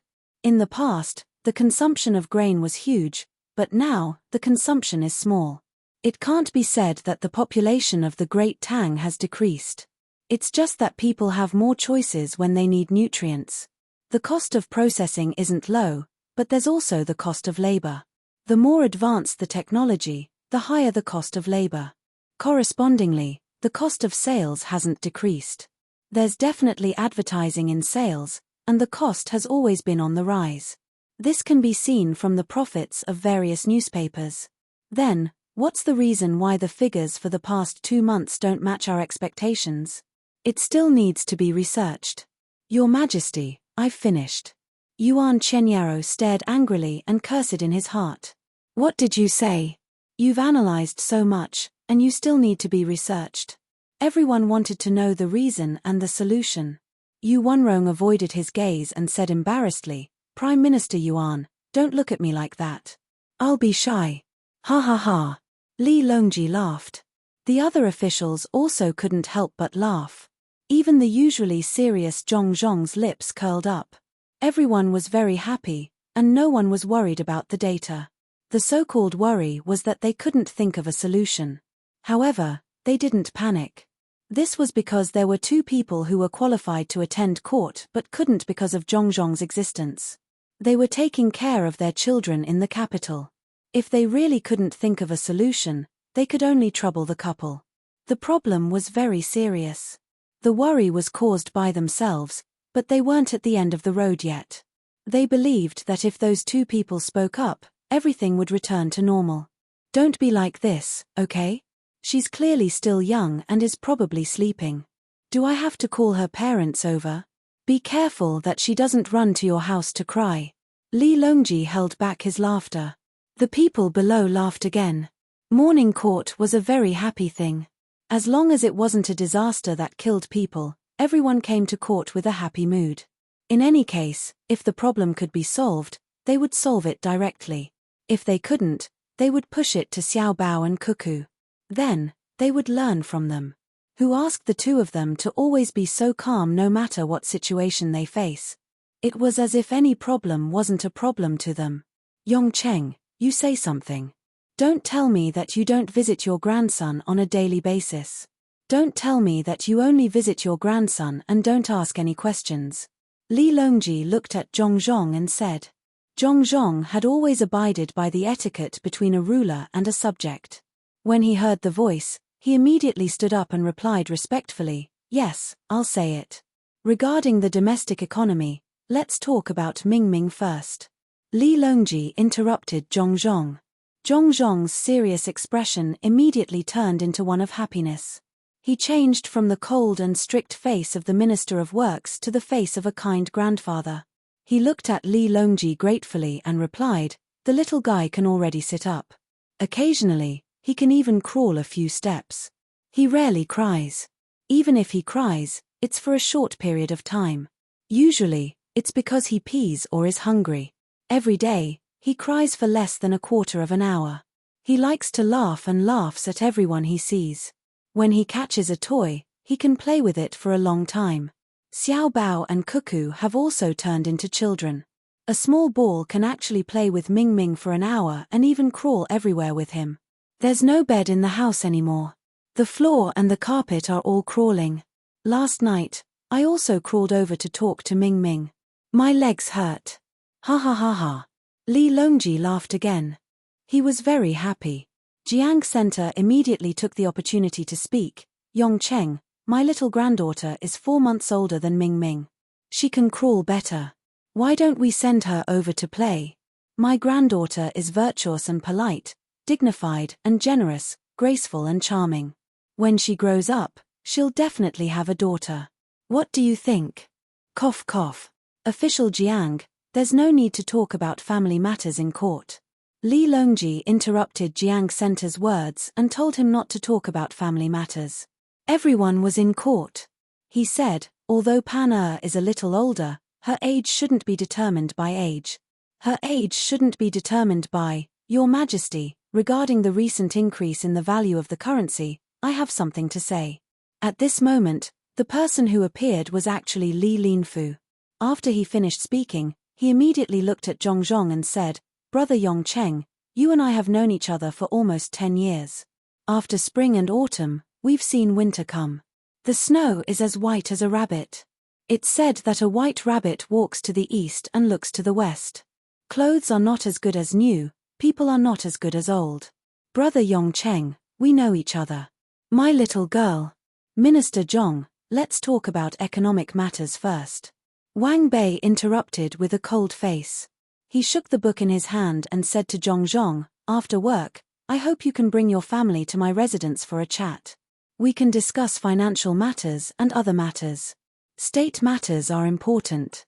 While the officials and Li Longji were inwardly cursing Wang Bei for being shameless, Zhongzhong finally had time to speak. Let me think. Just now, everything was in a mess. I actually forgot what I wanted to say. Zhongzhong was speechless. How old was his grandson? Unexpectedly, others were fighting to reserve him. After thinking for a few seconds, Zhongzhong finally found his train of thought. He said, the technology released by the Ministry of Works and the Agricultural Temple has always been basic industry technology. To put it bluntly, it is to increase agricultural production and initial processing technology. It directly affects the people's livelihood. As a result, grain production has increased, and the initial processing efficiency of the handicraft industry has increased. This year is the right time to show the results. The influence of the Ministry of Works and the Agricultural Temple has met, resulting in a seemingly temporary decrease in cost. I have already thought of this point. However, since it has decreased, the amount of trade must have increased. Why has the tax not increased? Li Longji asked. The tax has increased, but it has not entered the statistical period yet. It can only be seen at the end of the year. The tax has not increased because it is not reported. The local finance suppresses the tax for a few months, and the profits go to the local government. Therefore, the tax is simple. It is human nature. Zhongzhong replied. What he meant was that there was only the tax and no one supervised it. People collected the money and waited to report it at the end of the year. This way, the money could be used for other things for a few months, and the profits would become the local government's additional income. When Zhongzhong said this, he did not have any intention of attacking the local yamen. The yamen had more money, and it was additional income. It looked dangerous, but it was actually not a big problem. Many yamen would show this part of the money. The commoners could see and know that the yamen had an additional income. This money did not belong to the imperial court and could be used freely. Therefore, in the future, when the money was spent, the commoners would be involved. As for hiding it from the commoners and then embezzling it, Zhongzhong did not believe it. If they did that, the cost and benefits would not be proportional. It would not be as much as the rewards after the official finished his term. Furthermore, once he was found out, he would lose everything, including his life. Li Longji nodded. He was very satisfied with the current governance. The investigation was strict, and the reporting system had been perfected. The cost of malfeasance was too high, and the officials were not willing to take the risk. However, he still had a question: since that is the case, why don't the merchants hoard the goods at a low price and artificially inflate the price? They don't dare. Zhong proudly said these 4 words. The officials understood. They knew that Zhong was speaking the truth. The price could rise and fall, but hoarding and harming the market would definitely result in bankruptcy. It was fine if it was small, but once it reached a large scale, Zhong Xiaobao would definitely take action. However, if it did not reach a large scale, how would they make money? It did not matter if it was a bottom line or a red line, whoever crossed it would die. You should earn the money you should earn, but you could not go overboard. Of course, luxury goods were an exception. If you sold luxury goods at a sky-high price, Zhong Xiaobao would also pretend not to see it. Millimeter tilde. Li Longji replied. Zhong continued, from my perspective, I can only continue to release a part of the technology and precision processing technology to allow the basic products to form more grades and thus raise the price of some of them. The rest is the responsibility of the Cultural, Sports and Education Department. The Cultural, Sports and Education Department was separated from the 6 departments. It overlapped with the functions of the Ministry of Rights. It was influenced but not under its jurisdiction. Its functions were naturally culture, sports, and education. It was independent but also related to other departments. The Ministry of Rights was the most important in educating the people. The officials were also managed by the Ministry of Personnel. The construction site was controlled by the Ministry of Works. If there were economic and administrative problems, the Supreme Court and the Censorate would still intervene. If there was a large-scale sports competition, they would need to coordinate with the Ministry of War. When money passed through their hands, they would inevitably have to go through the Ministry of Revenue. The Cultural, Sports and Education Department was managed by Zhong Jiuling. He had already changed departments many times. In the end, he volunteered to come here. He had a part-time job in the Secretariat. Otherwise, without a central department, his power would be relatively small. When he heard Zhong mention him, he picked up a pen and said, "Minister Zhong, please advise me. I don't dare to advise you. Frankly speaking, the fall in the price of products is caused by the mass use of raw materials. The consumption of the people is too purposeful. They only buy things that they normally use. We can't say that we don't allow the people to use technology to mass produce. In fact, as long as we don't do anything, after half a year or so, the price of goods will naturally rise. The market will adjust itself. The price of basic goods will be low, and the unit labor cost of other reprocessing industries will not change. This will cause people in the planting, breeding, and textile industries to work very hard, but their income will be the same as before, or even drop, while the income of other industries will increase. Once the former lose enthusiasm, there will be at least 3 situations. Zhong flipped through the book. It was densely filled with small characters. He had learned it from his son and daughter-in-law in his daily life. In the past, he had thought that if he worked hard, he would one day learn all of his son's knowledge. In the end, the more he learned, the more complicated it became. There were set after set of formulas and book after book of theories. Even so, his son and daughter-in-law always said that their knowledge was too shallow and that there were many things they didn't understand. Zhong could only sigh at the depth of their ability and their modesty. Right now, the book had recorded the situations that would occur. He paused, and someone quickly asked, "What are the 3 situations?" First, the smarter people will immediately change. They will plant other crops, breed other livestock, or move toward precision processing. Second, the people don't know what else to do. They have been planted before, and they are already used to it. Even though it doesn't make money, they still persevere. Third, the family needs money, but they don't have it. The more they plant and breed, the more they lose. In a panic, they commit suicide. So, Zhong stopped here. Li Longji said, "So we can't let the price of goods rise naturally. The law of the free market can adjust the economy, but it can't save lives. We can't just look at the data to deal with the problem. Otherwise, what's the use of having you and me? What should I do?" Zhong Jiuling was still taking notes.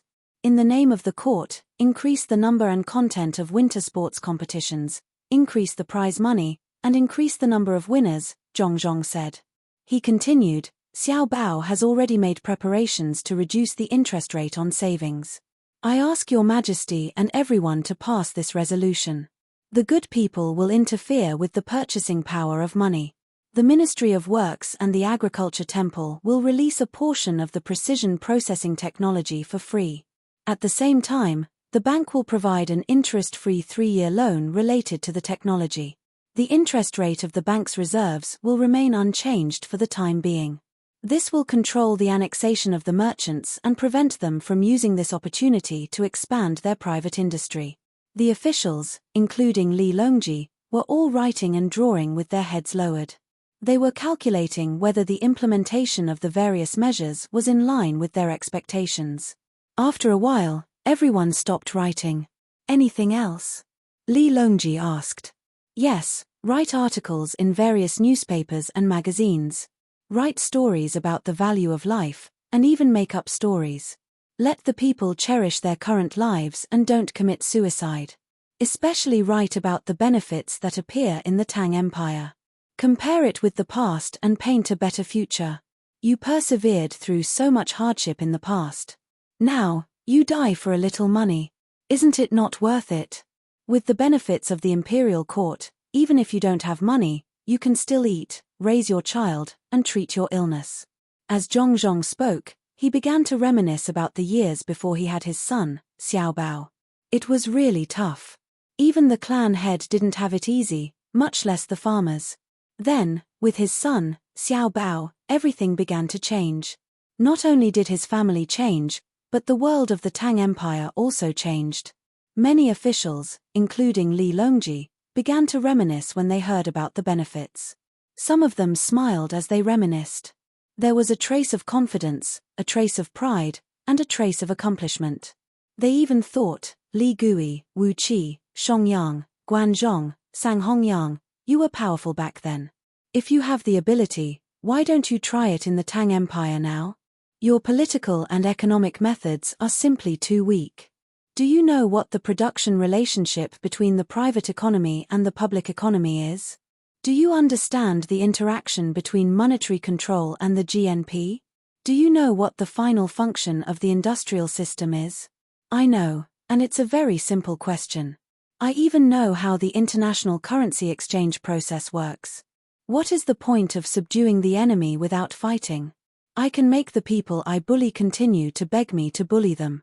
But even so, I still have to be careful, treading on thin ice, not daring to make any mistakes. Because in the current Tang Empire, I understand that my ability is not enough to control the current economic situation of the Great Tang. It's too complicated. I can't just rely on the data to govern. I have to understand the psychology of the people of every class. What I'm considering now isn't whether the national treasury has enough money, but how to properly spend this money and raise the living standards of the people. People like you think that earning money for the national treasury is very impressive, but in my view, it's truly lamentable. Is it difficult to fill the national treasury with money? It's not difficult. If I don't consider the actual situation of the people, I can fill the national treasury. But this isn't my goal. I can't be that selfish.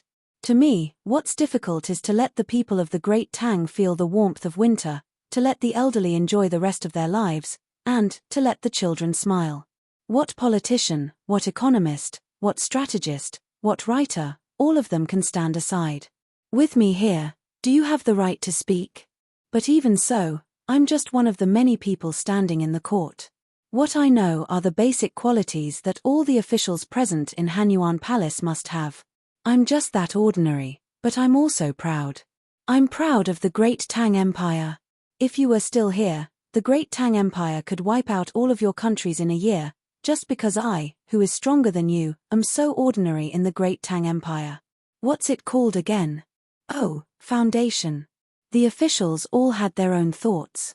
Li Longji also went through some bitter memories and then looked at the officials below and said, everyone, you still have to work hard.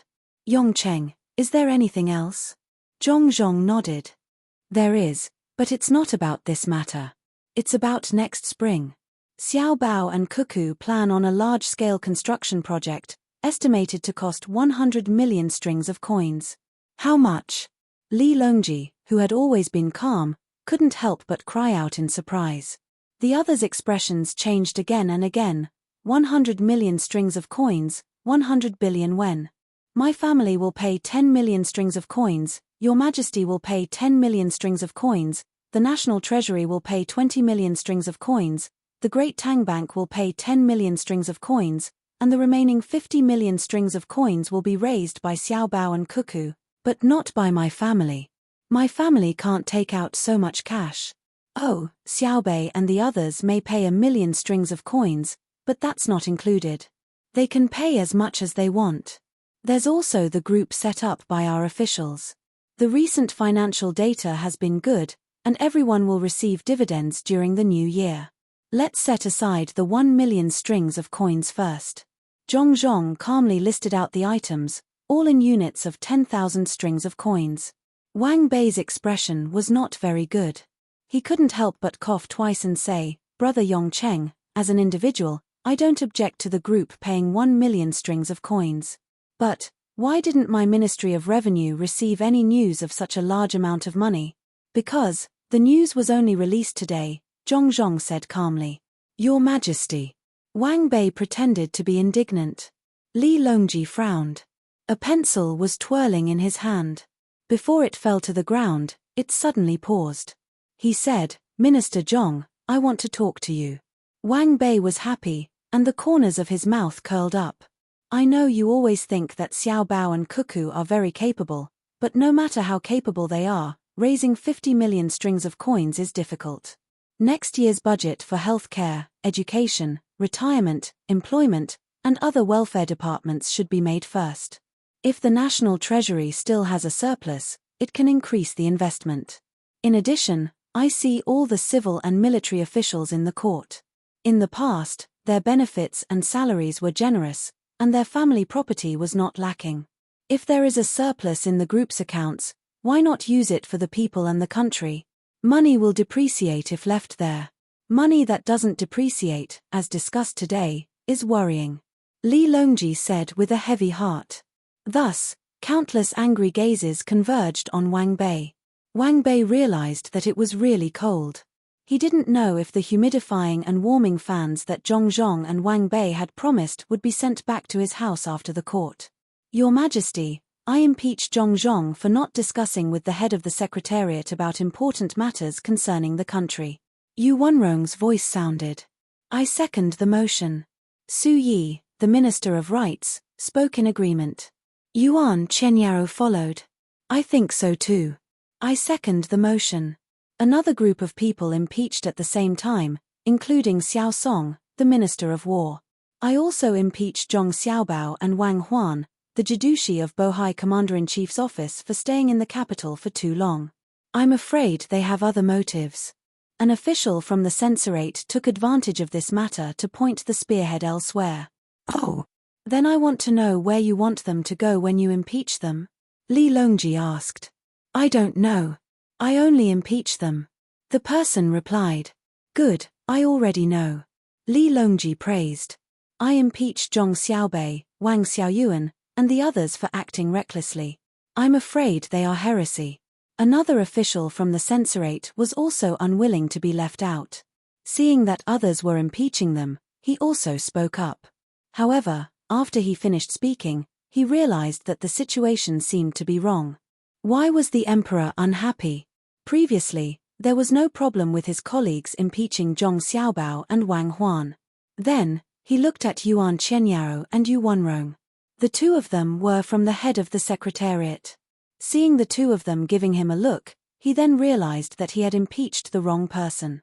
Previously, when he impeached Zhong Xiaobao, and Wang Huan, he knew that it was because everyone had a tacit understanding. Every time there was a court meeting, they would definitely find fault with their families. It was not to say that Zhong Xiaobao and Wang Huan were really wrong, but it was a form of protection.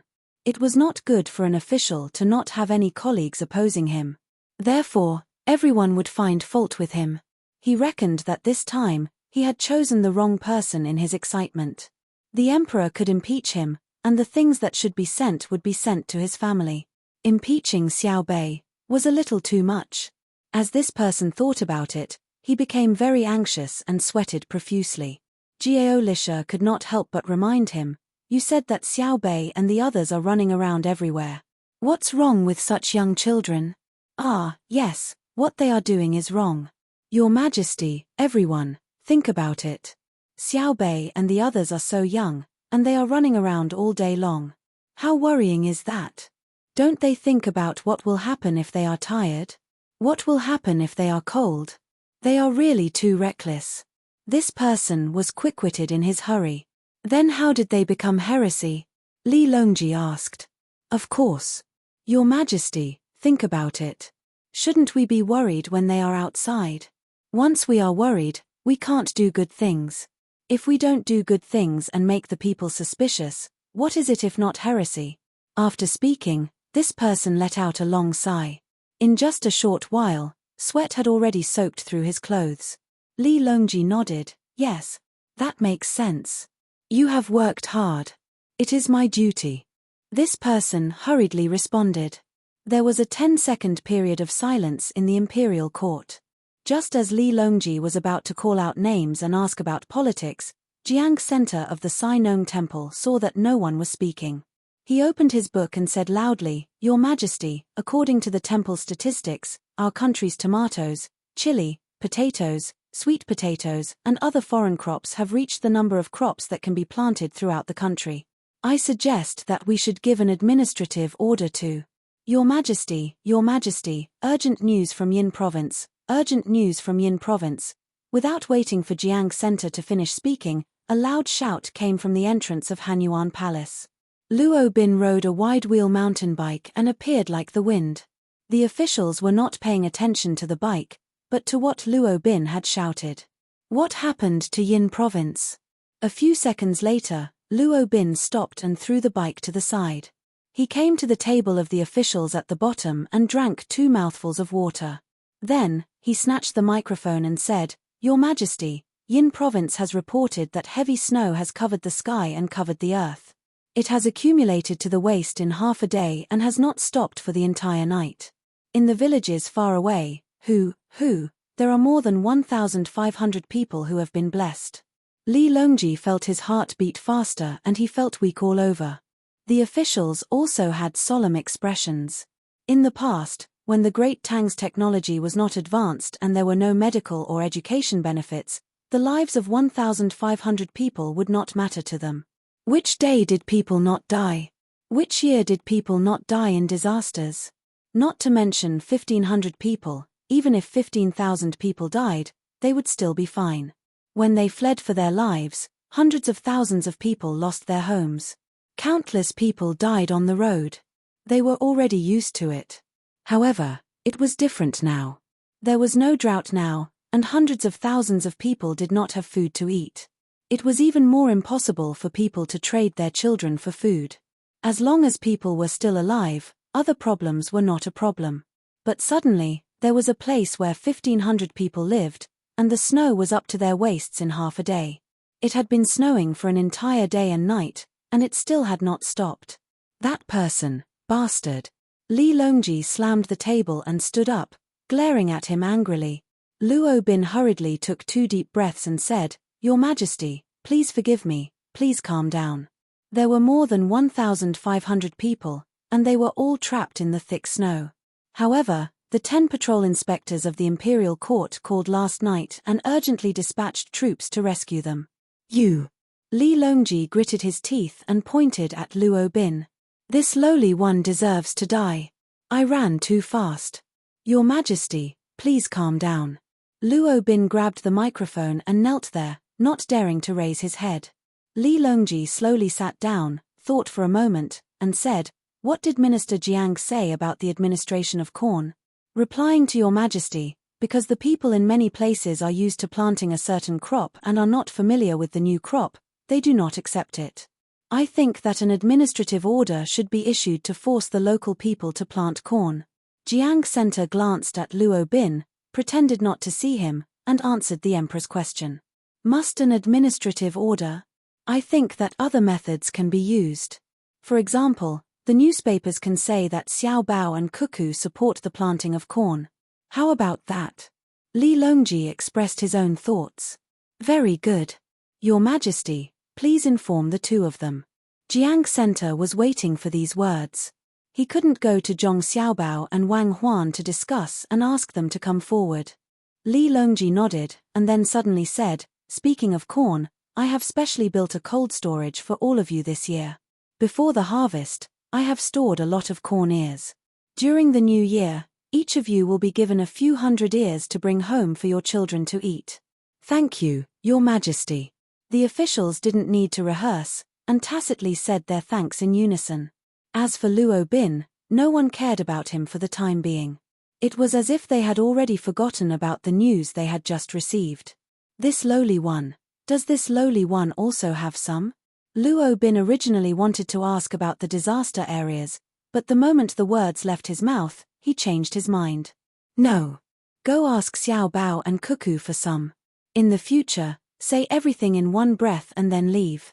Li Longji angrily glared at Luo Bin and said.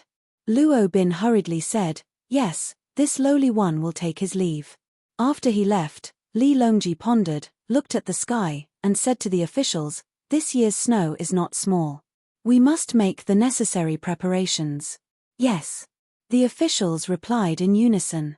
Regarding the matter of Kagwang County, no one mentioned it.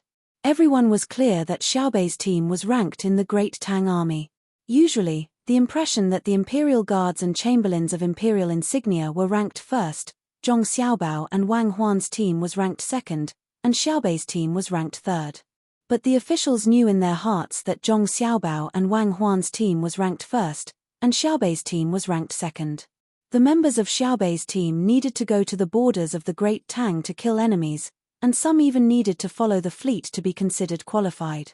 Furthermore, everyone, including Li Longji, knew how advanced Xiaobei's team's technology was. The most advanced technology in the country would definitely be used by them first. This was a comprehensive team, and there was no lack of talents in all aspects. If Xiaobei and the others were willing, they could find a place to establish a country. The infrastructure, education, medical, military, finance, foreign affairs, research, and other departments would be able to support them immediately. With such a strong team providing disaster relief, if they still couldn't do it, they wouldn't be able to think of a solution in the imperial court. Could it be that they really had to continue sending Zhong Xiaobao and Wang Huan's team to protect the seedlings? Even if they were sent out, there wouldn't be enough time. Li Longji thought the same, but he couldn't help but think about Xiaobei and the others. Thus, the topic of the imperial court passed very quickly. No one continued with the impeachment, and they immediately settled the matter. Seeing that the morning court was about to disperse, Luo Bin suddenly ran back and shouted, reporting to the emperor, in the area under the Bohai Commander-in-Chief's office, Regional Commander Zhong Xiaobao and Deputy Regional Commander Wang Huan are outside the hall seeking an audience. When Li Longji heard this, his eyes widened, and he couldn't help but think of what Xiaobei had said before. What are they trying to do? The officials were also stunned, and then they looked at Zhong. Zhong's eyes were filled with confusion. While Zhong was in a daze, Xiaobei and the others were in a daze. When they woke up early in the morning, the surrounding snow was piled high. From time to time, there would be people pushing snow into the distance. The snow that fell naturally was already above Xiaobei and the others' heads. The snow that was blown by the wind had piled up to more than 3 meters high. There were always people in charge of clearing the snow in the camp. After piling it up into a small pile, they would use a makeshift sleigh to move it far away. They didn't dare to pile it up near the camp, for fear that the wind would blow and bury the tent. What made Xiaobei and the others confused was not how heavy the snow was, but what they were going to do when the children, who were supposed to rest until noon, were woken up by the adults in Kagwang County. Many of the children were as confused as Xiaobei and the others when they opened their eyes. After thinking for a while, they realized that they were in the camp and not at home. From the children's rosy complexions, one could tell that they had slept very well last night. From the way they rubbed their eyes, one could tell that they hadn't slept enough. Under the watchful eyes of Xiaobei and the others, the adults in the county began to take out the 2 memorial tablets and found a high place to place them steadily. Then, they lit incense and led the children to kneel down, saying all sorts of praises. After about 2 minutes, Sun Maro took the lead and shouted loudly, "Ancestors and ancestors, I have a will in the underworld. To the heavens and to the earth, I pray for justice. Today, the people of Tang must not die in vain. Xiaobao, Cuckoo, will live forever and be safe." The other county citizens who could speak also shouted in unison, "My heart, I wish to carry out the will of the heavens. Xiaobao, Cuckoo, will live forever." Some of the children who couldn't speak also started to babble. Xiaobei and the others were so confused. They felt a kind of solemnity, and a kind of piety from the people in the county. Except for the children who didn't know anything, no one acted casually. Even the children were shouting words that only they knew the meaning of, and they didn't cry or make a fuss. Shu Yilong and Wei Wei opened their mouths. Today, they finally felt the power of Zhong Xiaobao and Wang Huan in the Tang Empire. It was more direct than when the whole Tang Empire came to congratulate them on their marriage. What time was it? When the people fled from the disaster, they didn't forget to bring the memorial tablets of longevity with them. The first thing they did when they woke up in the morning was to burn incense. No wonder the aristocratic families and big clans, including their own family, all bowed their heads after knowing that they had been schemed against by Zhong Xiaobao. The land that the family had saved before was gone, so they endured. In the past, only the family members could learn knowledge, and ordinary people rarely had the opportunity to go to school. But now, they endured. After some exchanges, they found that the conditions of the carriage and other conditions were no longer monopolized. Sure enough, they were all smart people. So what if they couldn't endure? Whoever made a sound would die. The Xiaobao and Cuckoo that the people were talking about only needed to shout. Shu Yilong shuddered and didn't dare to think about it anymore. When more than 1,500 people stood up, Xiaobei and the others came over. Xiaobei rubbed her hands nervously. You. Aya, let's eat. Let's eat breakfast. This morning, there are 2 rice porridge, soy milk, soup, and tofu pudding. There are also buns, fried dough sticks, pies, steamed buns, fried cakes, and many side dishes. There are dozens of kinds. Everyone, wash your hands and eat. Xiaobei originally wanted to be modest and say something. After thinking about it, she realized that they were not giving her the memorial tablets of longevity. She couldn't say anything, so she could only introduce the breakfast. Xiao Yuan and the others stood at the side with an indescribable expression on their faces. Just like the people of Kagwan County who felt peace and warmth in their hearts when they saw the protection team during the heavy snow, they also felt warm in their hearts when they saw the people in the county praying for their brothers and sisters early in the morning. After the people of Kagwan County finished doing what they needed to do every morning, they began to enjoy the breakfast provided by the protection team with peace of mind. They had never regarded the protection team as outsiders, and it was impossible for them to pretend to be embarrassed. When they met Xiaobei and the others, they had to try their food. The women who were nursing their children and pregnant women also made their own requests. For example, they wanted some fruits after the main meal. If there were no fresh fruits, they would eat canned fruits so that the children's nutrition could keep up. They didn't think that they were overboard, nor did they think that such requests were unreasonable. The Tang dynasty belonged to everyone, and the children belonged to the Tang dynasty. When the children grew up healthy, they would be able to contribute to the Tang dynasty. Xiaobei, do you know? I slept very peacefully last night. It's been 2 months, and I have nightmares every night. It's useless to put the scissors under the pillow. I was fine yesterday. During the meal, a 6-year-old girl was holding a big bun and talking to Xiaobei with a happy smile on her face. Xiaobei was holding a bowl of egg cream, also known as water egg, and feeding it to a 2-year-old boy. He blew on it twice, tasted the temperature, and then stuffed it into the boy's mouth. There was no other way. Ever since the boy saw Xiaobei, he smiled and asked Xiaobei to carry him. He refused to leave Xiaobei while eating. Hearing the girl's words, Xiaobei temporarily stopped what he was doing and said, "Me too. I slept very well last night. It's all thanks to bringing you guys out. Otherwise, I wouldn't be able to sleep well and would always be thinking about you. Oh, baby, don't eat salted vegetables. You'll be thirsty if you eat too much. You'll feel uncomfortable. Come and eat the braised food. It's salty in the braised food. Today's breakfast was indeed very sumptuous. It was just to show off to the people of Kagwan County, or to put it another way, he was afraid that the people of the county would be picky. The boy in Xiaobei's arms was very obedient. He ate whatever he was told to eat. He smiled after taking a bite. He smiled at everyone he saw. At this time, Sun Marrow made some simple arrangements for the people of the county. He walked over with a steamed bun in one hand and a salted duck egg in the other. He said to Xiaobei and the others with a face full of gratitude, "The heavens have eyes, don't, County Magistrate Sunday. We never believe in the heavens. We only believe that as long as the imperial court doesn't give up on the people won't betray the Tang Empire." Xiaobei quickly changed his expression and spoke in a profound tone. "Sister Xiaobei, why are you different from before?" a girl asked curiously. "Because your county magistrate is an official. Of course, he has to speak in the official language. I'm not wearing official robes.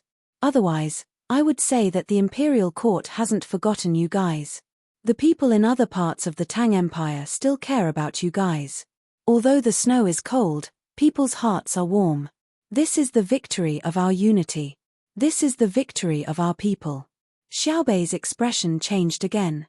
It was more solemn and amiable. The children of the county looked at Xiaobei in a daze. They couldn't understand why there was such a big difference when the same thing was said in a different way. The girl who asked the question earlier asked tentatively, "Sister Xiaobei, is there any other way to say it?" Xiaobei nodded. "Yes. For example, in the Tang Empire's official newspaper, the title should be 'Strong Soldiers Pass Through the Border, Peace.' The wind and snow are heartless, but there are feelings. That's fun. Sister Xiaobei, you're right. With strong soldiers passing through the border, we're not afraid at all. Even if the snow is still falling and the clouds are still drifting. Still drifting? Drifting to where? Men." Xiaobei was stunned for a moment and quickly called for people. There are already people getting ready. It was difficult to judge the terrain last night. Just now, a group of 500 people is ready to set off to the next place that might be affected by the snow. A maid came forward and reported. Xiaobei blinked. Today, the snow is only falling in one place. Why are they going back and forth? Is it difficult to go and rescue them? It's difficult. It's like paddling west when facing the east. In other words, countercurrent. Xiaobei asked. The others agreed. Yes. Equip them with our most advanced equipment. This time, we'll call it countercurrent. Xiaobei raised his head and said.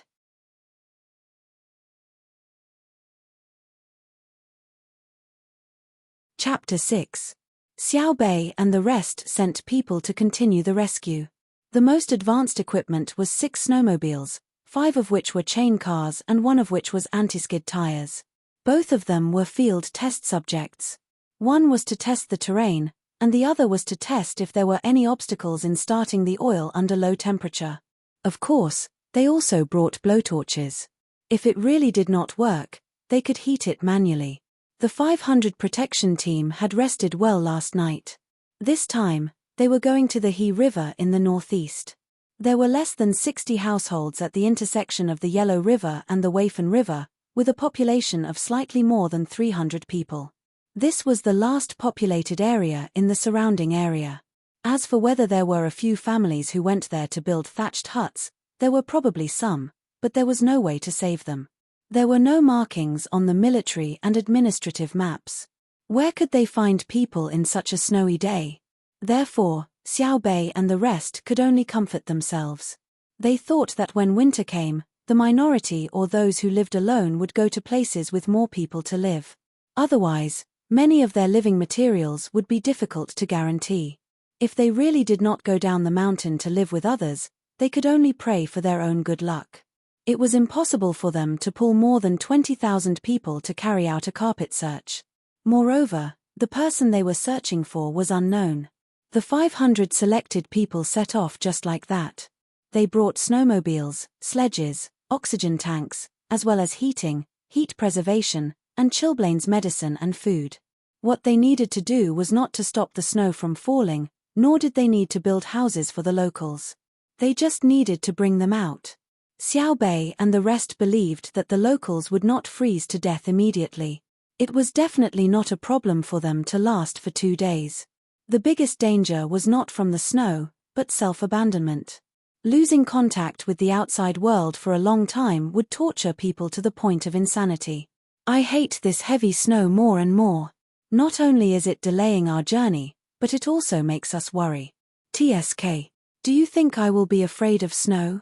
It's said that there's no way to defy the heavens when it comes to evil. You're absolutely right.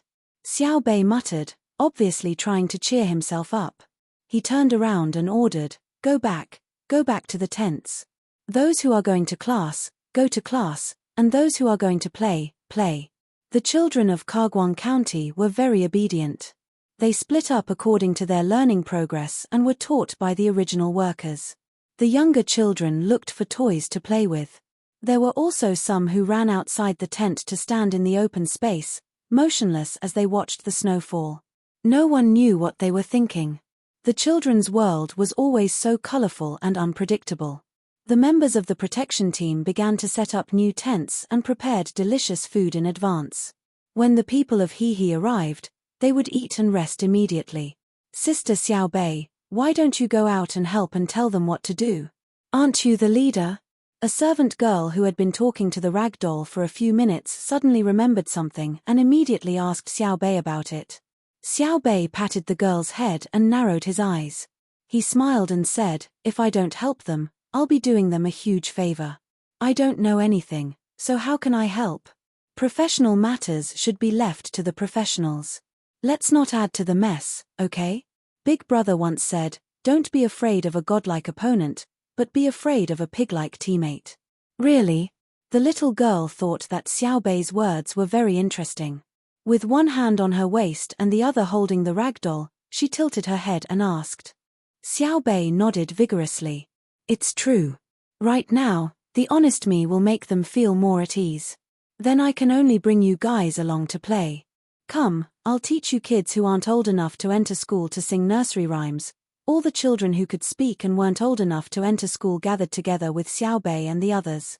They earnestly learned and sang. This was another form of education. The nursery rhymes contained the basic numbers needed to enter school in the future, as well as the understanding of various words. Although there were no merchants in Kagwan County to sponsor the school was still built, and it was very good. The money was paid for by Xiao Bei and the others. Just like what they said, the current Tang Empire could no longer rely on merchants to let its children study well. It was no longer like in the beginning, when it relied on merchants to invest money. The merchants who first participated in the Morning Sun operation now not only received gratitude, they also received non-collateral, interest-free, long-term repayment, and large credit loans from the Great Tang Bank. This included the priority to sell new products, as well as investment and technical guidance. In other words, even if they were penniless, they could still make a comeback. The morning sun not only shone on the children, but also on the soul of a nation. Now that there was no need for merchants to bear the cost of education, there were more merchants who were willing to invest. The money they invested could be exchanged for a small portion of tax benefits. Of course, this benefit couldn't be compared to the amount of investment. In addition, there was also the credit limit of the Great Tang Bank. This couldn't be shown immediately. If one wanted to obtain more support from the bank, they would need a lot of credit points. Even so, there were more and more merchants who were willing to spend money on education. It could be said that it was a habit, or it could be said that it was an atmosphere. In short, there were fewer and fewer merchants who invested in the school, while there were more and more merchants who invested in the school. For example, if they went out for a stroll and found a school, they would stand at the door and look around. When they found the person in charge, they would throw 20 strings of coins, take the receipt, and continue to stroll. There were many such cases. They were casual and convenient, but it was difficult to supervise. Faced with such a situation, Zhong Xiaobao and Wang Huan found Li Longji and very easily took out a set of supervision and management regulations. It included all aspects, and it was impossible to say that there were no loopholes. However, it was very difficult to find loopholes and use them to gain benefits. The amount of corruption could not exceed 50 strings of coins, because the overall amount fluctuated and the cycle was there. When this regulation was released, the officials of the imperial court were speechless. They originally thought that it would be very difficult, but in the end, Zhong Xiaobao and Wang Huan were so well prepared. It was as if they were the staple food on the table, and they could eat it when they needed it. There was no need to spend extra effort. Then, the schools that didn't have merchants to invest in were taken over by Xiaobei and the others. The money spent was not necessarily the profits from the candy house, but also the special funds of the imperial court. Among them, there was money from the schools that had a lot of investment, and there were also schools near tourist areas and trade centers. Naturally, the money they received was more. If they received 1,000 strings of coins a day, how could they spend 1,000 strings of coins a day? Thus, they had to hand it over and let the imperial court distribute it according to needs. Kagwang County was one of the beneficiaries. The children enjoyed the welfare of the entire country, and when they grew up, they would return to the country through various positions. In the face of such a situation, the families that had monopolized most of the benefits of the Tang Empire had no choice but to support them. They dared to challenge the system, but they did not dare to challenge Zhong Xiaobao and Wang Huan. Thus, the children of this era were happy and hardworking, unlike Zhong Xiaobao and Wang Huan's era. Many children were unwilling to go to school, and they saw school as a burden. They hoped to get sick and then ask for leave. The children of this era were very sensible. They knew that in the past, only the rich could find teachers to teach their children. They also knew that even if they found teachers, they lacked textbooks and usually copied them. It was not as good as now. Every time they smelled the ink of textbooks, the peace that came from the heart was happiness. Moreover, going to school was easier than picking firewood and herding sheep at home. They ate better than at home, had new clothes to wear, and could play with other children. The sensible children were told from a young age that all of this was given by Xiao Bao and Cuckoo. These were two people with intimate names, lofty positions, and not too far apart. Thus, they had to be sincere in offering incense and praying to their longevity tablets every day. Otherwise, they would be letting down the Tang Empire, letting down the emperor, letting down themselves, letting down their conscience, letting down. Since Zhong Xiaobao and Wang Huan enjoyed the love and respect of most of the people in the Tang Empire, they naturally had to do things for the people. They did not care about the few people who hated them in the original aristocratic families. So what if they hated them? Did they hate us for depriving them of their monopoly on education? Did they hate us for setting up a trap when we exchanged land with them for other benefits? Did they hate us for raising the status of the ordinary people? Did they hate us for exposing to the world the fact that they used the name of scholars who did not compete for benefits but did business behind their backs? Yes, there were many things that could be done but could not be said. Did we say it in the beginning? We did not say it, did we? Because we were not strong enough, we endured. Now that we are strong enough, we can do it. It is your turn to not say it. If you don't believe me, you can go to the streets and shout bad things about us. After Zhong Xiaobao and Wang Huan deceived the original aristocratic families, they did not show the slightest bit of embarrassment. Who asked them to foolishly exchange land for the right to operate the railway? Who asked them to exchange rare metals for the right to sell new goods? Do you dare to say that you did not want to take advantage of them? It is just that you did not expect the railway to develop so quickly and so many new goods to appear. Who is to blame? Blame us. Look carefully, that is the contribution of the people of the Tang Empire. How much tax can the two of us increase? It is the increase in the country's gross domestic product. Do you understand? With this thought, Zhong Xiaobao and Wang Huan were very happy. The two of them worked together to suppress a class of interests in the Tang Empire. History could not be created by one person, but one person could guide more people to change it. So what if we suppress a class? Those powerful people can destroy an entire race.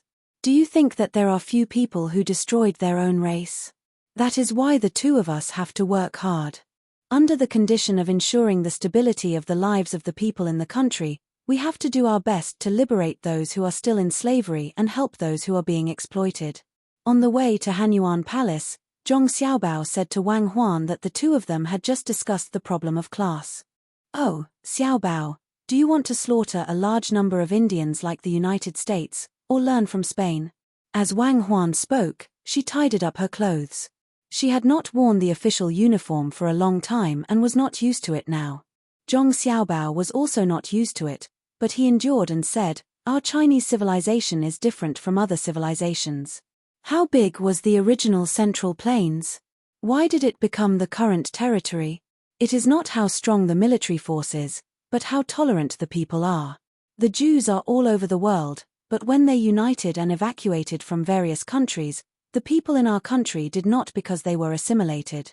This is not the invasion of the national ideology, but the true integration of the two sides. So we do not need to slaughter a certain race until they are extinct. We just need to be in contact with them. Wang Huan narrowed her eyes and nodded with a smile.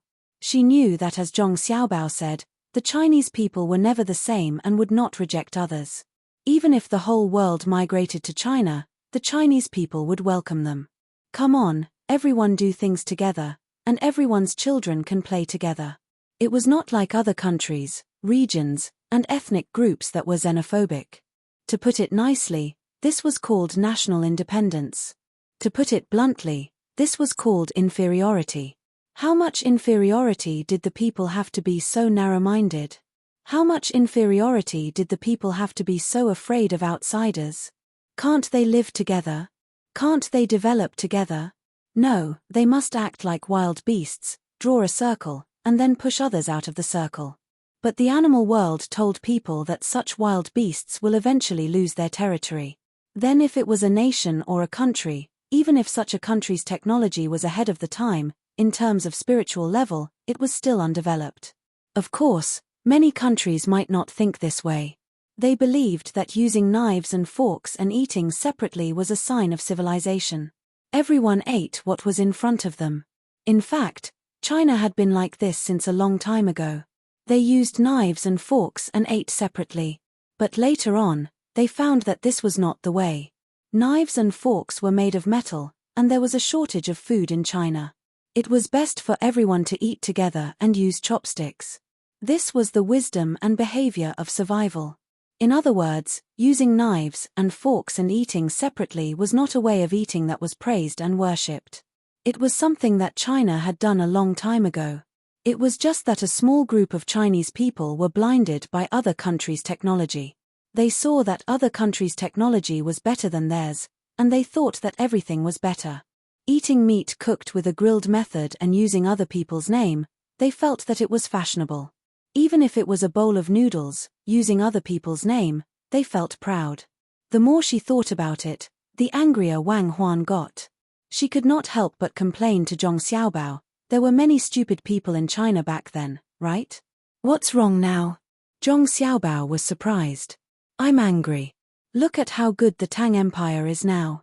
In the past, when we attended banquets, there were always many people who thought that suits and western gowns were formal wear. It was as if it was wrong to not wear it. They said that the guests were not allowed to enter, especially the men. They had to wear a suit and tie. When I was my brother's female companion, I wore a cheongsam and my brother wore a long gown. I didn't see the doorman dare to stop us and say that our attire was not proper. Especially when we went to America, the waiters there were very respectful and let us in directly. That was because they knew that my brother and I represented the cultural heritage of a country with a long history.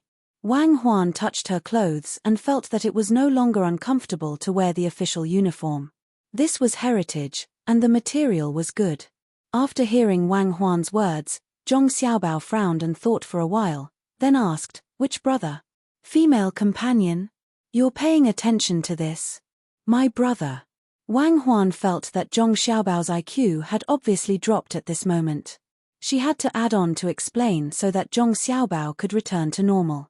Zhong Xiaobao rolled his eyes and said, "Oh, your second brother, Wang Yueli, The kid who lacks earth in the 5 elements. He started wearing long gowns when he was in junior high, just like Kong Iji. It was said that one day when it rained, his cloth shoes were wet, and he found a pair of boots at the last minute. After putting them on, he still looked as good as before. That's because everyone wants to see the treatment that Kong Iji has never enjoyed. It's just that I don't know if he has Kaiyuan Tongbao with him. It's best if he has 9 Kaiyuan Tongbao, right? You want a plate of fennel beans and drink it with water mixed with yellow wine. You know my family very well. Wang Huan sneered and questioned. Zhong Xiaobao looked innocent. I have to know who is coming to arrest me, right? If it was that chief of the main hall, I would. Let him suffer a little. Wang Huan asked. Suffer what? If it were him, that kid would still kidnap the child. I would still have to exchange with him, but I don't want to die with him. He's too ugly. He doesn't trim his nose hair once in half a year. It's almost like a beard. Did he deliberately keep it and put conditioner on it? Zhong Xiaobao spared no effort to attack the chief of the Special Second Division who had insisted on arresting him, although this chief was at the level of the main hall and had a high position. Wang Huan's smile softened. She said, at that time, you were so domineering. You actually had so many checks from well-known banks on you. You scared that kid. Maybe he was hesitating at that time. But I knew that you would definitely take out that money to buy his life. He shouldn't have kidnapped the child in a place that used to be an orphanage. No one can challenge the dignity of the director. Hubby, you're a man. Ah. Oh, honey, actually, second brother is a good person. Although he wore boots once, he didn't take off his coat, right? Kong Iji didn't take off his coat either. He even gave the child fennel beans. What he wanted to teach the child was not the 4 ways to write the word hui. He wanted to teach the foundation of the Chinese language. This is just like how we tirelessly teach the Tang Empire's officials various economic methods. Even if it's the theory of fixed tax and value-added tax in a simple transaction, we have to gradually analyze it for the officials. We have to analyze the relationship between the increase of these 2 taxes and the increase of the local economic output and intermediate costs. We even have to give them guidance on consumer psychology. Why would the price of the same thing increase in the capital? What is the increase? Is it the influence of the regional CPI, the cost of the intermediate transportation link, the risk and loss of the product logistics, or the additional profit value pursued by the production area itself? Everything is to let the relevant people understand, from the most basic aspects, so that they can grasp and formulate policies more easily. During this process, have we done anything unnecessary? Yes, because some officials are stupid. If you don't add anything, they won't even know what the snake is. At that time, Kong Iji probably didn't think so much. He taught others the 4 ways to write the word hui just to show off. Many people thought that he was funny. Then I want to ask, is the word hui funny? Is the word hui funny in running script? Is the word hui funny in Xiaozhuan? If this Kong Iji really exists, then did the people who mocked him give fennel beans to the child? What did they teach others? Did they want to teach the next generation how to mock a person who was willing to teach the foundation of the Chinese language to others? Zhong Xiaobao said a lot of things and they were about to reach the Hanyuan Palace Hall. Wang Huan was surprised. It seemed to be different from what they had discussed before. Why did Xiaobao say all this? She asked, Hubby, are you saying that Lu Zun is narrow-minded? No, I'm saying that our second brother is very elegant even if he wears boots, especially when his female companion is you. This is the foundation of the Chinese. You didn't become the female companion of a strange man at a banquet in the West. You definitely belong to the category of beauty, just like Kong Iji. Oh. Wang Huan understood. He was actually talking about this for a long time. She glanced at Zhong Xiaobao and said, the difference between you and Xianglin's wife is that you know that there are wolves in winter, but your thinking is as dirty as other men. Thank you. I've always been like father-in-law, even though he's a high-ranking official, Zhong Xiaobao said understandingly. Wang Huan gritted her teeth and said, my father only has one woman, and that's my mother. He has never thought of anyone else. Ah. Then what should I do? Can I only have one woman, and that's my mother-in-law? That won't do. Xiao Bao, for half a year, I've decided to let you count the moon. Now be serious. Hanyuan Palace Hall. Hanyuan Palace Hall was indeed a serious place. It was so serious that Zhong Xiaobao and Wang Huan had to wear official robes. Even Xiaobei and the others had to do the same. During the imperial court, they usually rode their bicycles here. If you want others to feel the same sense of dignity, you need your race to have a certain level of strength.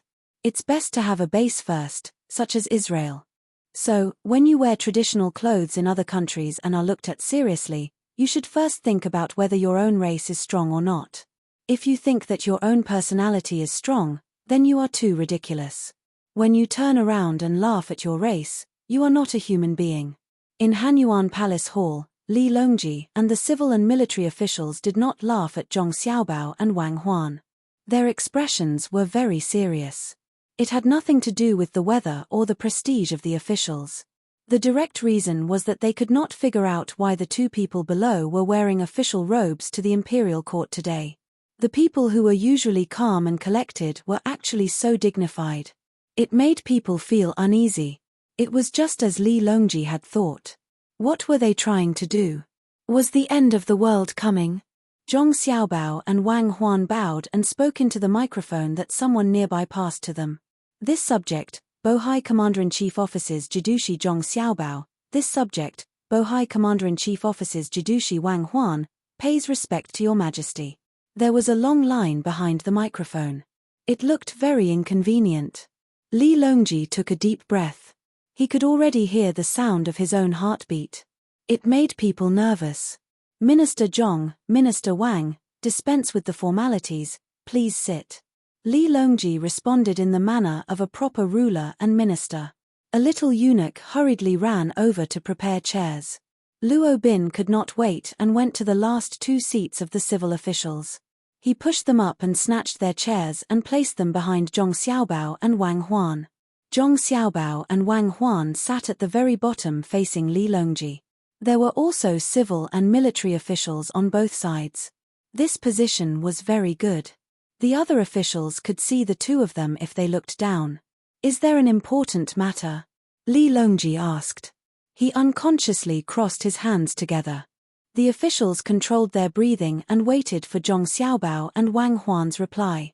This subject found out yesterday that the Tang dynasty's patrol inspector Zhong Xiaobai, Wang Xiaoyuan, and other officials encountered heavy snow on their way to Fengju.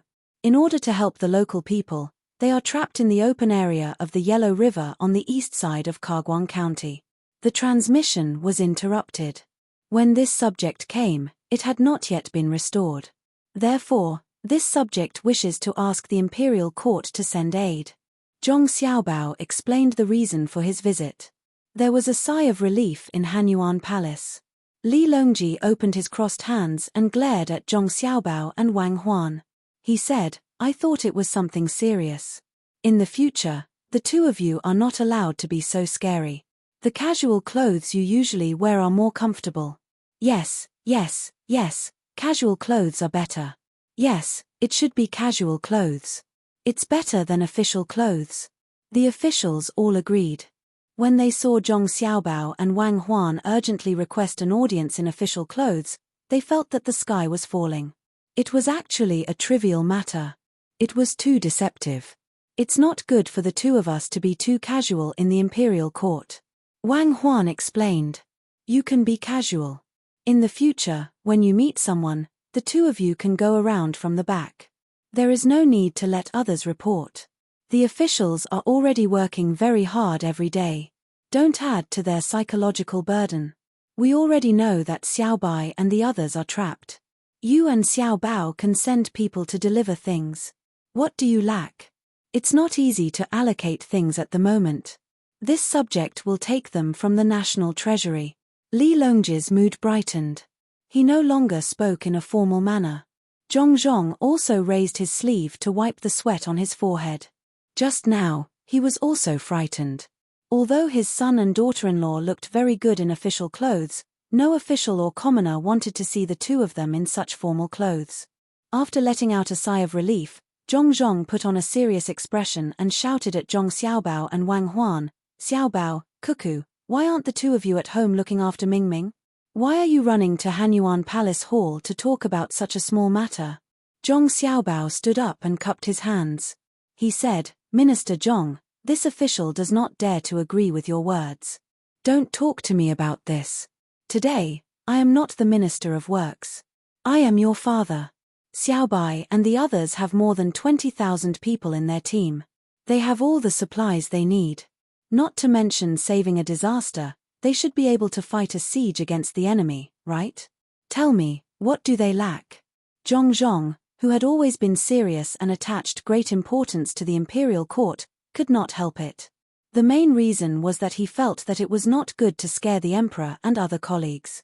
Zhong Xiaobao was not to be outdone. They lack oil, especially diesel oil and kerosene. Father, husband is right.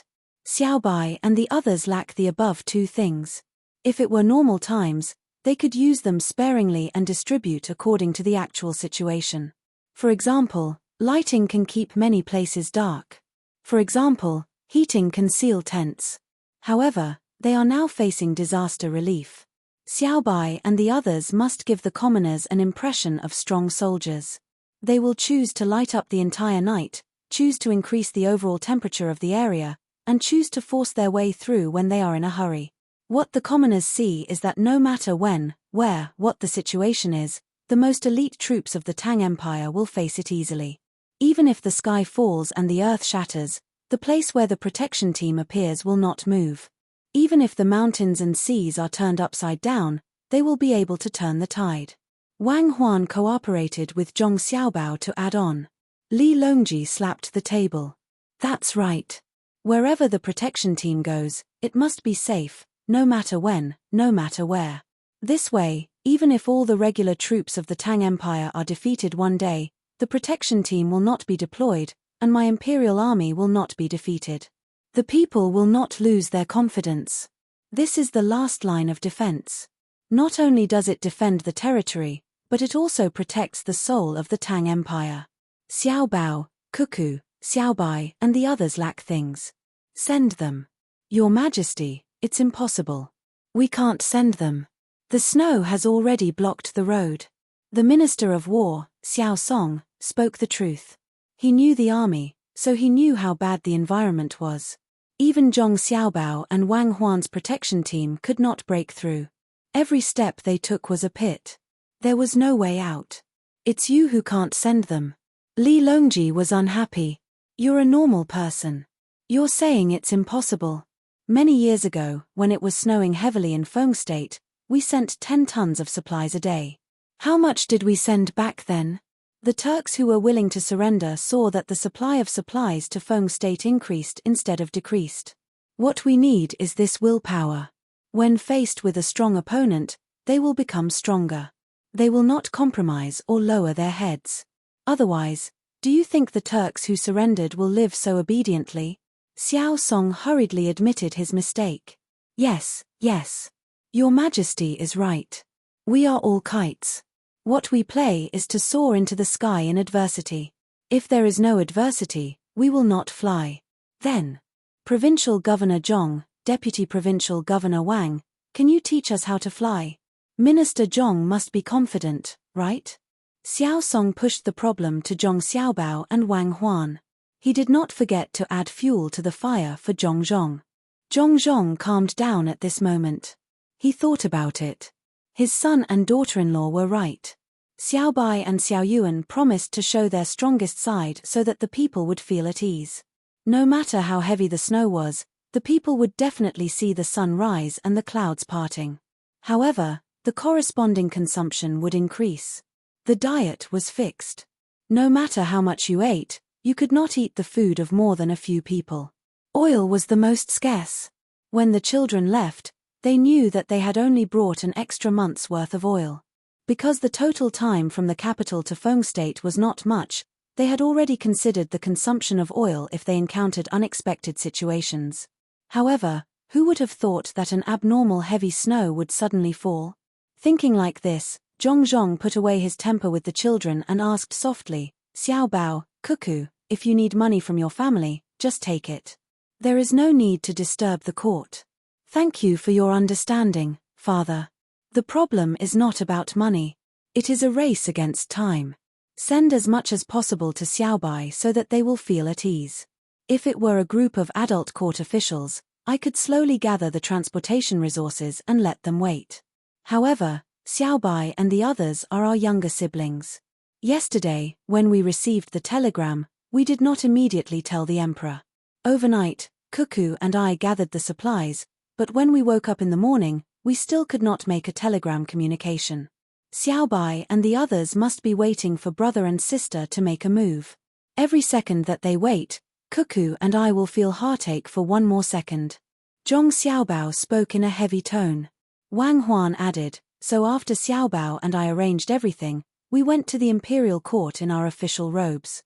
We requested the imperial court to issue a formal administrative order to rush to our younger siblings' aid. We didn't want to discuss in casual attire. Now, does anyone object or have any doubts? The officials collectively fell silent. Even the Minister of Revenue Wang Bei, who had always stood on the opposite side of the Zhong family and Wang family, did not dare to object. They knew that Xiao Bao and Cuckoo were serious. Anyone who dared to raise any questions would be the enemy of the Zhong family and Wang family for life. This was different from the usual disputes in the court. They also knew that Xiao Bao and Cuckoo were wearing official robes to express their private feelings. If anyone objected, they would definitely resign. What would the emperor do? Wang Bei thought for a moment and said, Your Majesty, I think that Xiao Bai, Wang Xiaoyuan, and the rest of the Tang patrol team are facing a severe test. To be honest, they are still children. We should not put all the pressure on them to save the people. Your Majesty, please issue a decree. Your Majesty, I agree. All the officials said in unison. Li Longji was relieved. He felt that this was what a real official should be like. It was fine to have conflicts in normal times, but at critical times, they should be unified and not fight among themselves. When the people of Tang were suffering, everyone's hearts were united. While the children were fighting, the adults could not fall behind. Thus, he said, You are right. As long as there is help, I am willing to do my best. There will definitely be no financial problems. Wang Bei looked at Zhong and said. At this time, he really did not have any selfish motives. He still remembered that when he offended Zhong, he stopped the benefits. Later, when his daughter-in-law was pregnant, he supplemented the benefits. Furthermore, the benefits that were specially made for the child were more expensive than before. He was telling himself that the child's matter had nothing to do with the political views of the adults. He wanted the child to stay away from filth. Now, Wang Bei also knew that he had to put the child first. If he still wanted to use Xiao Bai and the others to attack the Zhong family and Wang family, he did not dare to think about the consequences. However, he had already made a mistake in his morals. Money is a small problem. Xiao Bao, Cuckoo, how do you plan to transport the things to the destination? Do we need to mobilize a group of eagles? Li Longji did not care about the money. What he cared about was the fastest way to send the things to the destination. Zhong Xiaobao glanced at his father and then replied, It's too late. The group of eagles has always been in Feng province. That place is suitable for training eagles. Only planes can be deployed. Shueyun has already gone out at dawn to lock onto Xiaobai's position. She will be back in a while. Then, the Tang Empire's air force will be deployed. As soon as Zhong Xiaobao finished speaking, everyone finally understood why the two of them had gone to court. It turned out that they wanted to deploy the air force. The air force was led by the two of them. Even the key design was done by them. When the first plane took off, there was a small wind tunnel. Now, there were 41 planes in service. There were 366 pilots. Only 35 people could complete the mission well. It seemed that Xiao Bao and Cuckoo intended to deploy these 35 people. Will it work? Li Longji was not confident. The weather was too bad. Yes. From the capital, we have 16 planes that can fly to the destination and fly back after delivering the things. Each plane can deliver 500 kilograms of things. The problem is not taking off and landing. The capital's airport is very dry. The problem is the low visibility. We need Shureyun's family to do a good job of navigating. Zhong Xiaobao said. Li Longji was surprised. Not 35. Only 16 are transport planes. To be precise, they are man-made bombers.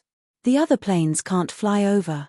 Oh, they can fly over, but they can't fly back. Zhong Xiaobao explained. Li Longji thought about it and realized that the transport planes could fly further. He then asked, why didn't we build transport planes in the past? Because transport planes are not good as training planes. There will be a lot of new planes in the spring next year. From now on, we will start to transport the fuel. Each batch will be 8,000 kilograms. They will be delivered twice a day. When there is heavy snow, they will stop. Zhong Xiaobao was even more anxious than Li Longji. The people of Great Tang were already amazed when they saw planes. However, Zhong Xiaobao and Wang Huan knew very well how bad the planes were now. The flight distance was short, the flight speed was low, the flight altitude was low, and the load was small. If it were them, one plane would be enough. As long as there was no snow at the airport, the flying environment would not be a problem. They did not need to observe the ground with their eyes. However, their technology was not up to par, so they could only endure. They were used to having supplies airdropped to any place in the country. How could they adapt to such a situation? Minister of War Xiao Song sighed and asked, is it very dangerous? Yes, it's not just a little big, but we have to go. Don't think that we are just delivering some things to Xiaobei. We have to follow the rules of war. If that place is not Xiaobei but a large number of enemy troops, will our air force be deployed? If there is a need, we can let other planes take off. It will be a one-way trip. Today, I want everyone to allow the planes to take off. Also, I want everyone to write a letter to publicize this operation. I want the Great Tang's Air Force to be perfectly displayed in front of the people. Zhong Xiaobao explained the purpose of publicity.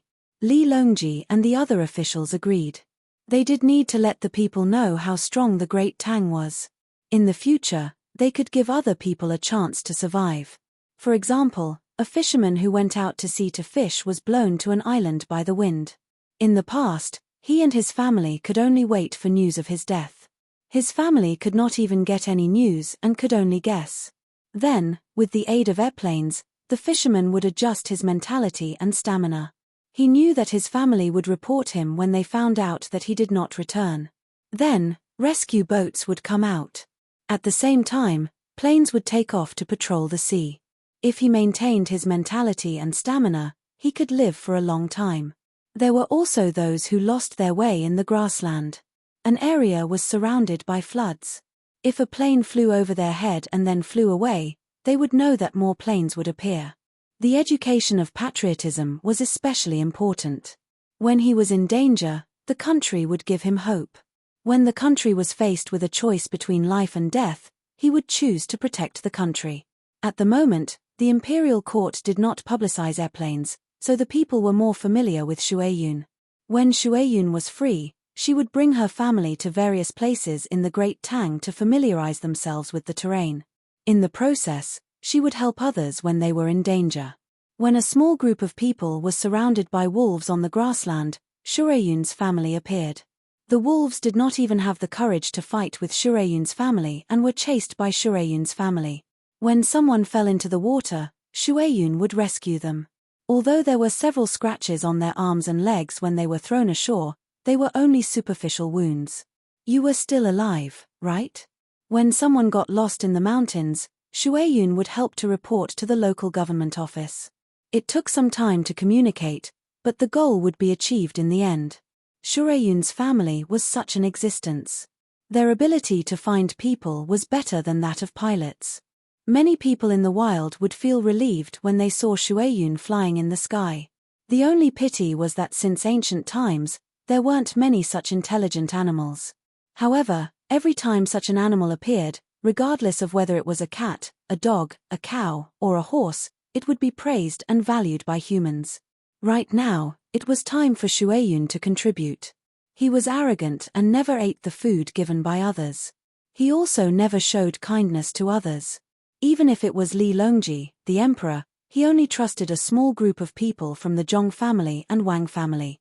When he heard Zhong Yinglian's words and pictures and took out the photos of Xiaobei and the others, he spread his wings and rushed toward the snowy yellow riverbank, giving people the impression that he was very anxious.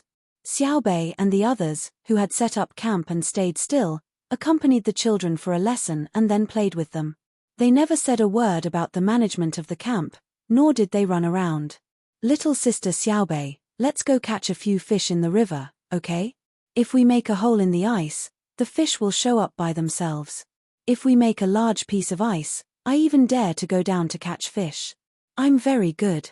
A 12-year-old boy named Sun Jizong was related to the county magistrate, Sun Mao. In fact, most people in Kagwang County were related to him.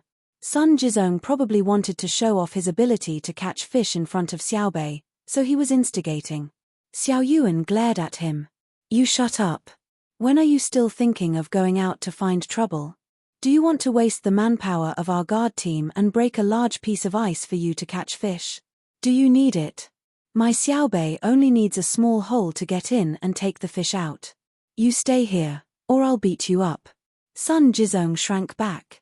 He felt that he couldn't beat Xiao Yuan. Xiao Yuan, don't always scare people. It's not good to beat people up. Our goal is to control other people's behavior. If you ask me, break his legs. I'll see how he goes into the water. You have to be rational in the future, okay? Xiaobei reprimanded Xiao Yuan. Xiao Yuan was very cooperative. Is one leg okay? I won't go down, really. Xiao Yuan, you're the best. Sun Jizong was scared to death by Xiaobei. He was really rational. In order to achieve his goal, he didn't scare people at all and directly broke their legs. Xiao Yuan, who beat people up, was a good person. Hehe, I'm just kidding. When the spring ice flows down, if we can still pass by, I'll accompany you to the river to catch fish. If you follow my team to play, you won't have to be afraid of drowning. We have special protective measures. Now, don't run around. Can't you see that I've become obedient? Xiaobei said with a smile. Sun Jizong heaved a sigh of relief. Suddenly, he thought of something and asked, Brother Xiao Yuan, Sister Xiaobei, I heard that Brother Xiao Bao and Sister Cuckoo are very powerful. They have been personally leading the rescue every time there's a problem. Why aren't you leading? Because we don't know how. The 9 of us can only lead about 300 people. We can't handle more. Now, we're doing this. Keeping an eye on you is the greatest contribution to the team. We're a burden. Wrong. You and us are all hope. Hope. Oh, I hope that the snow will stop soon. Look, it's still snowing. How good would it be if this snow didn't happen? Xiaobei, our Kagwang County is going to be rich soon. Everyone's poultry and livestock can be sold for money. There's also extra livestock to help with the farming. When it snows, I hear the county magistrate crying. Brother? Yes, I'm the oldest. The county magistrate said that God doesn't want to see us doing well. When the snow falls, people will die. Our last hope is your family's workers and cooks. They're really powerful. They didn't feel sad or cry. They just called for everyone to work. Then, the seedling protection team came. The same clothes, the same backpack, and the same footsteps. At that time, I felt that it wasn't a group of people, but a mountain. Can you imagine it? At that time, someone shouted at the top of his lungs to stop. Then, boom, boom, boom, boom. Then, there was the sound of wind. They were so strong. We couldn't even line up properly. There were always people making small movements and people making noises. They had so many people, but they were like rocks, not moving at all. Sun Jizong, who was already very sensible, explained the situation to Xiaobei and the rest. His eyes were full of admiration. Being praised, Xiaobei was happy. He narrowed his eyes and said humbly, It's nothing. It's very normal. You said it too. They're the seedling protection team. You know how to farm. Didn't the seedlings stand very orderly? How can the people protecting them be bad? Actually, the powerful ones are here.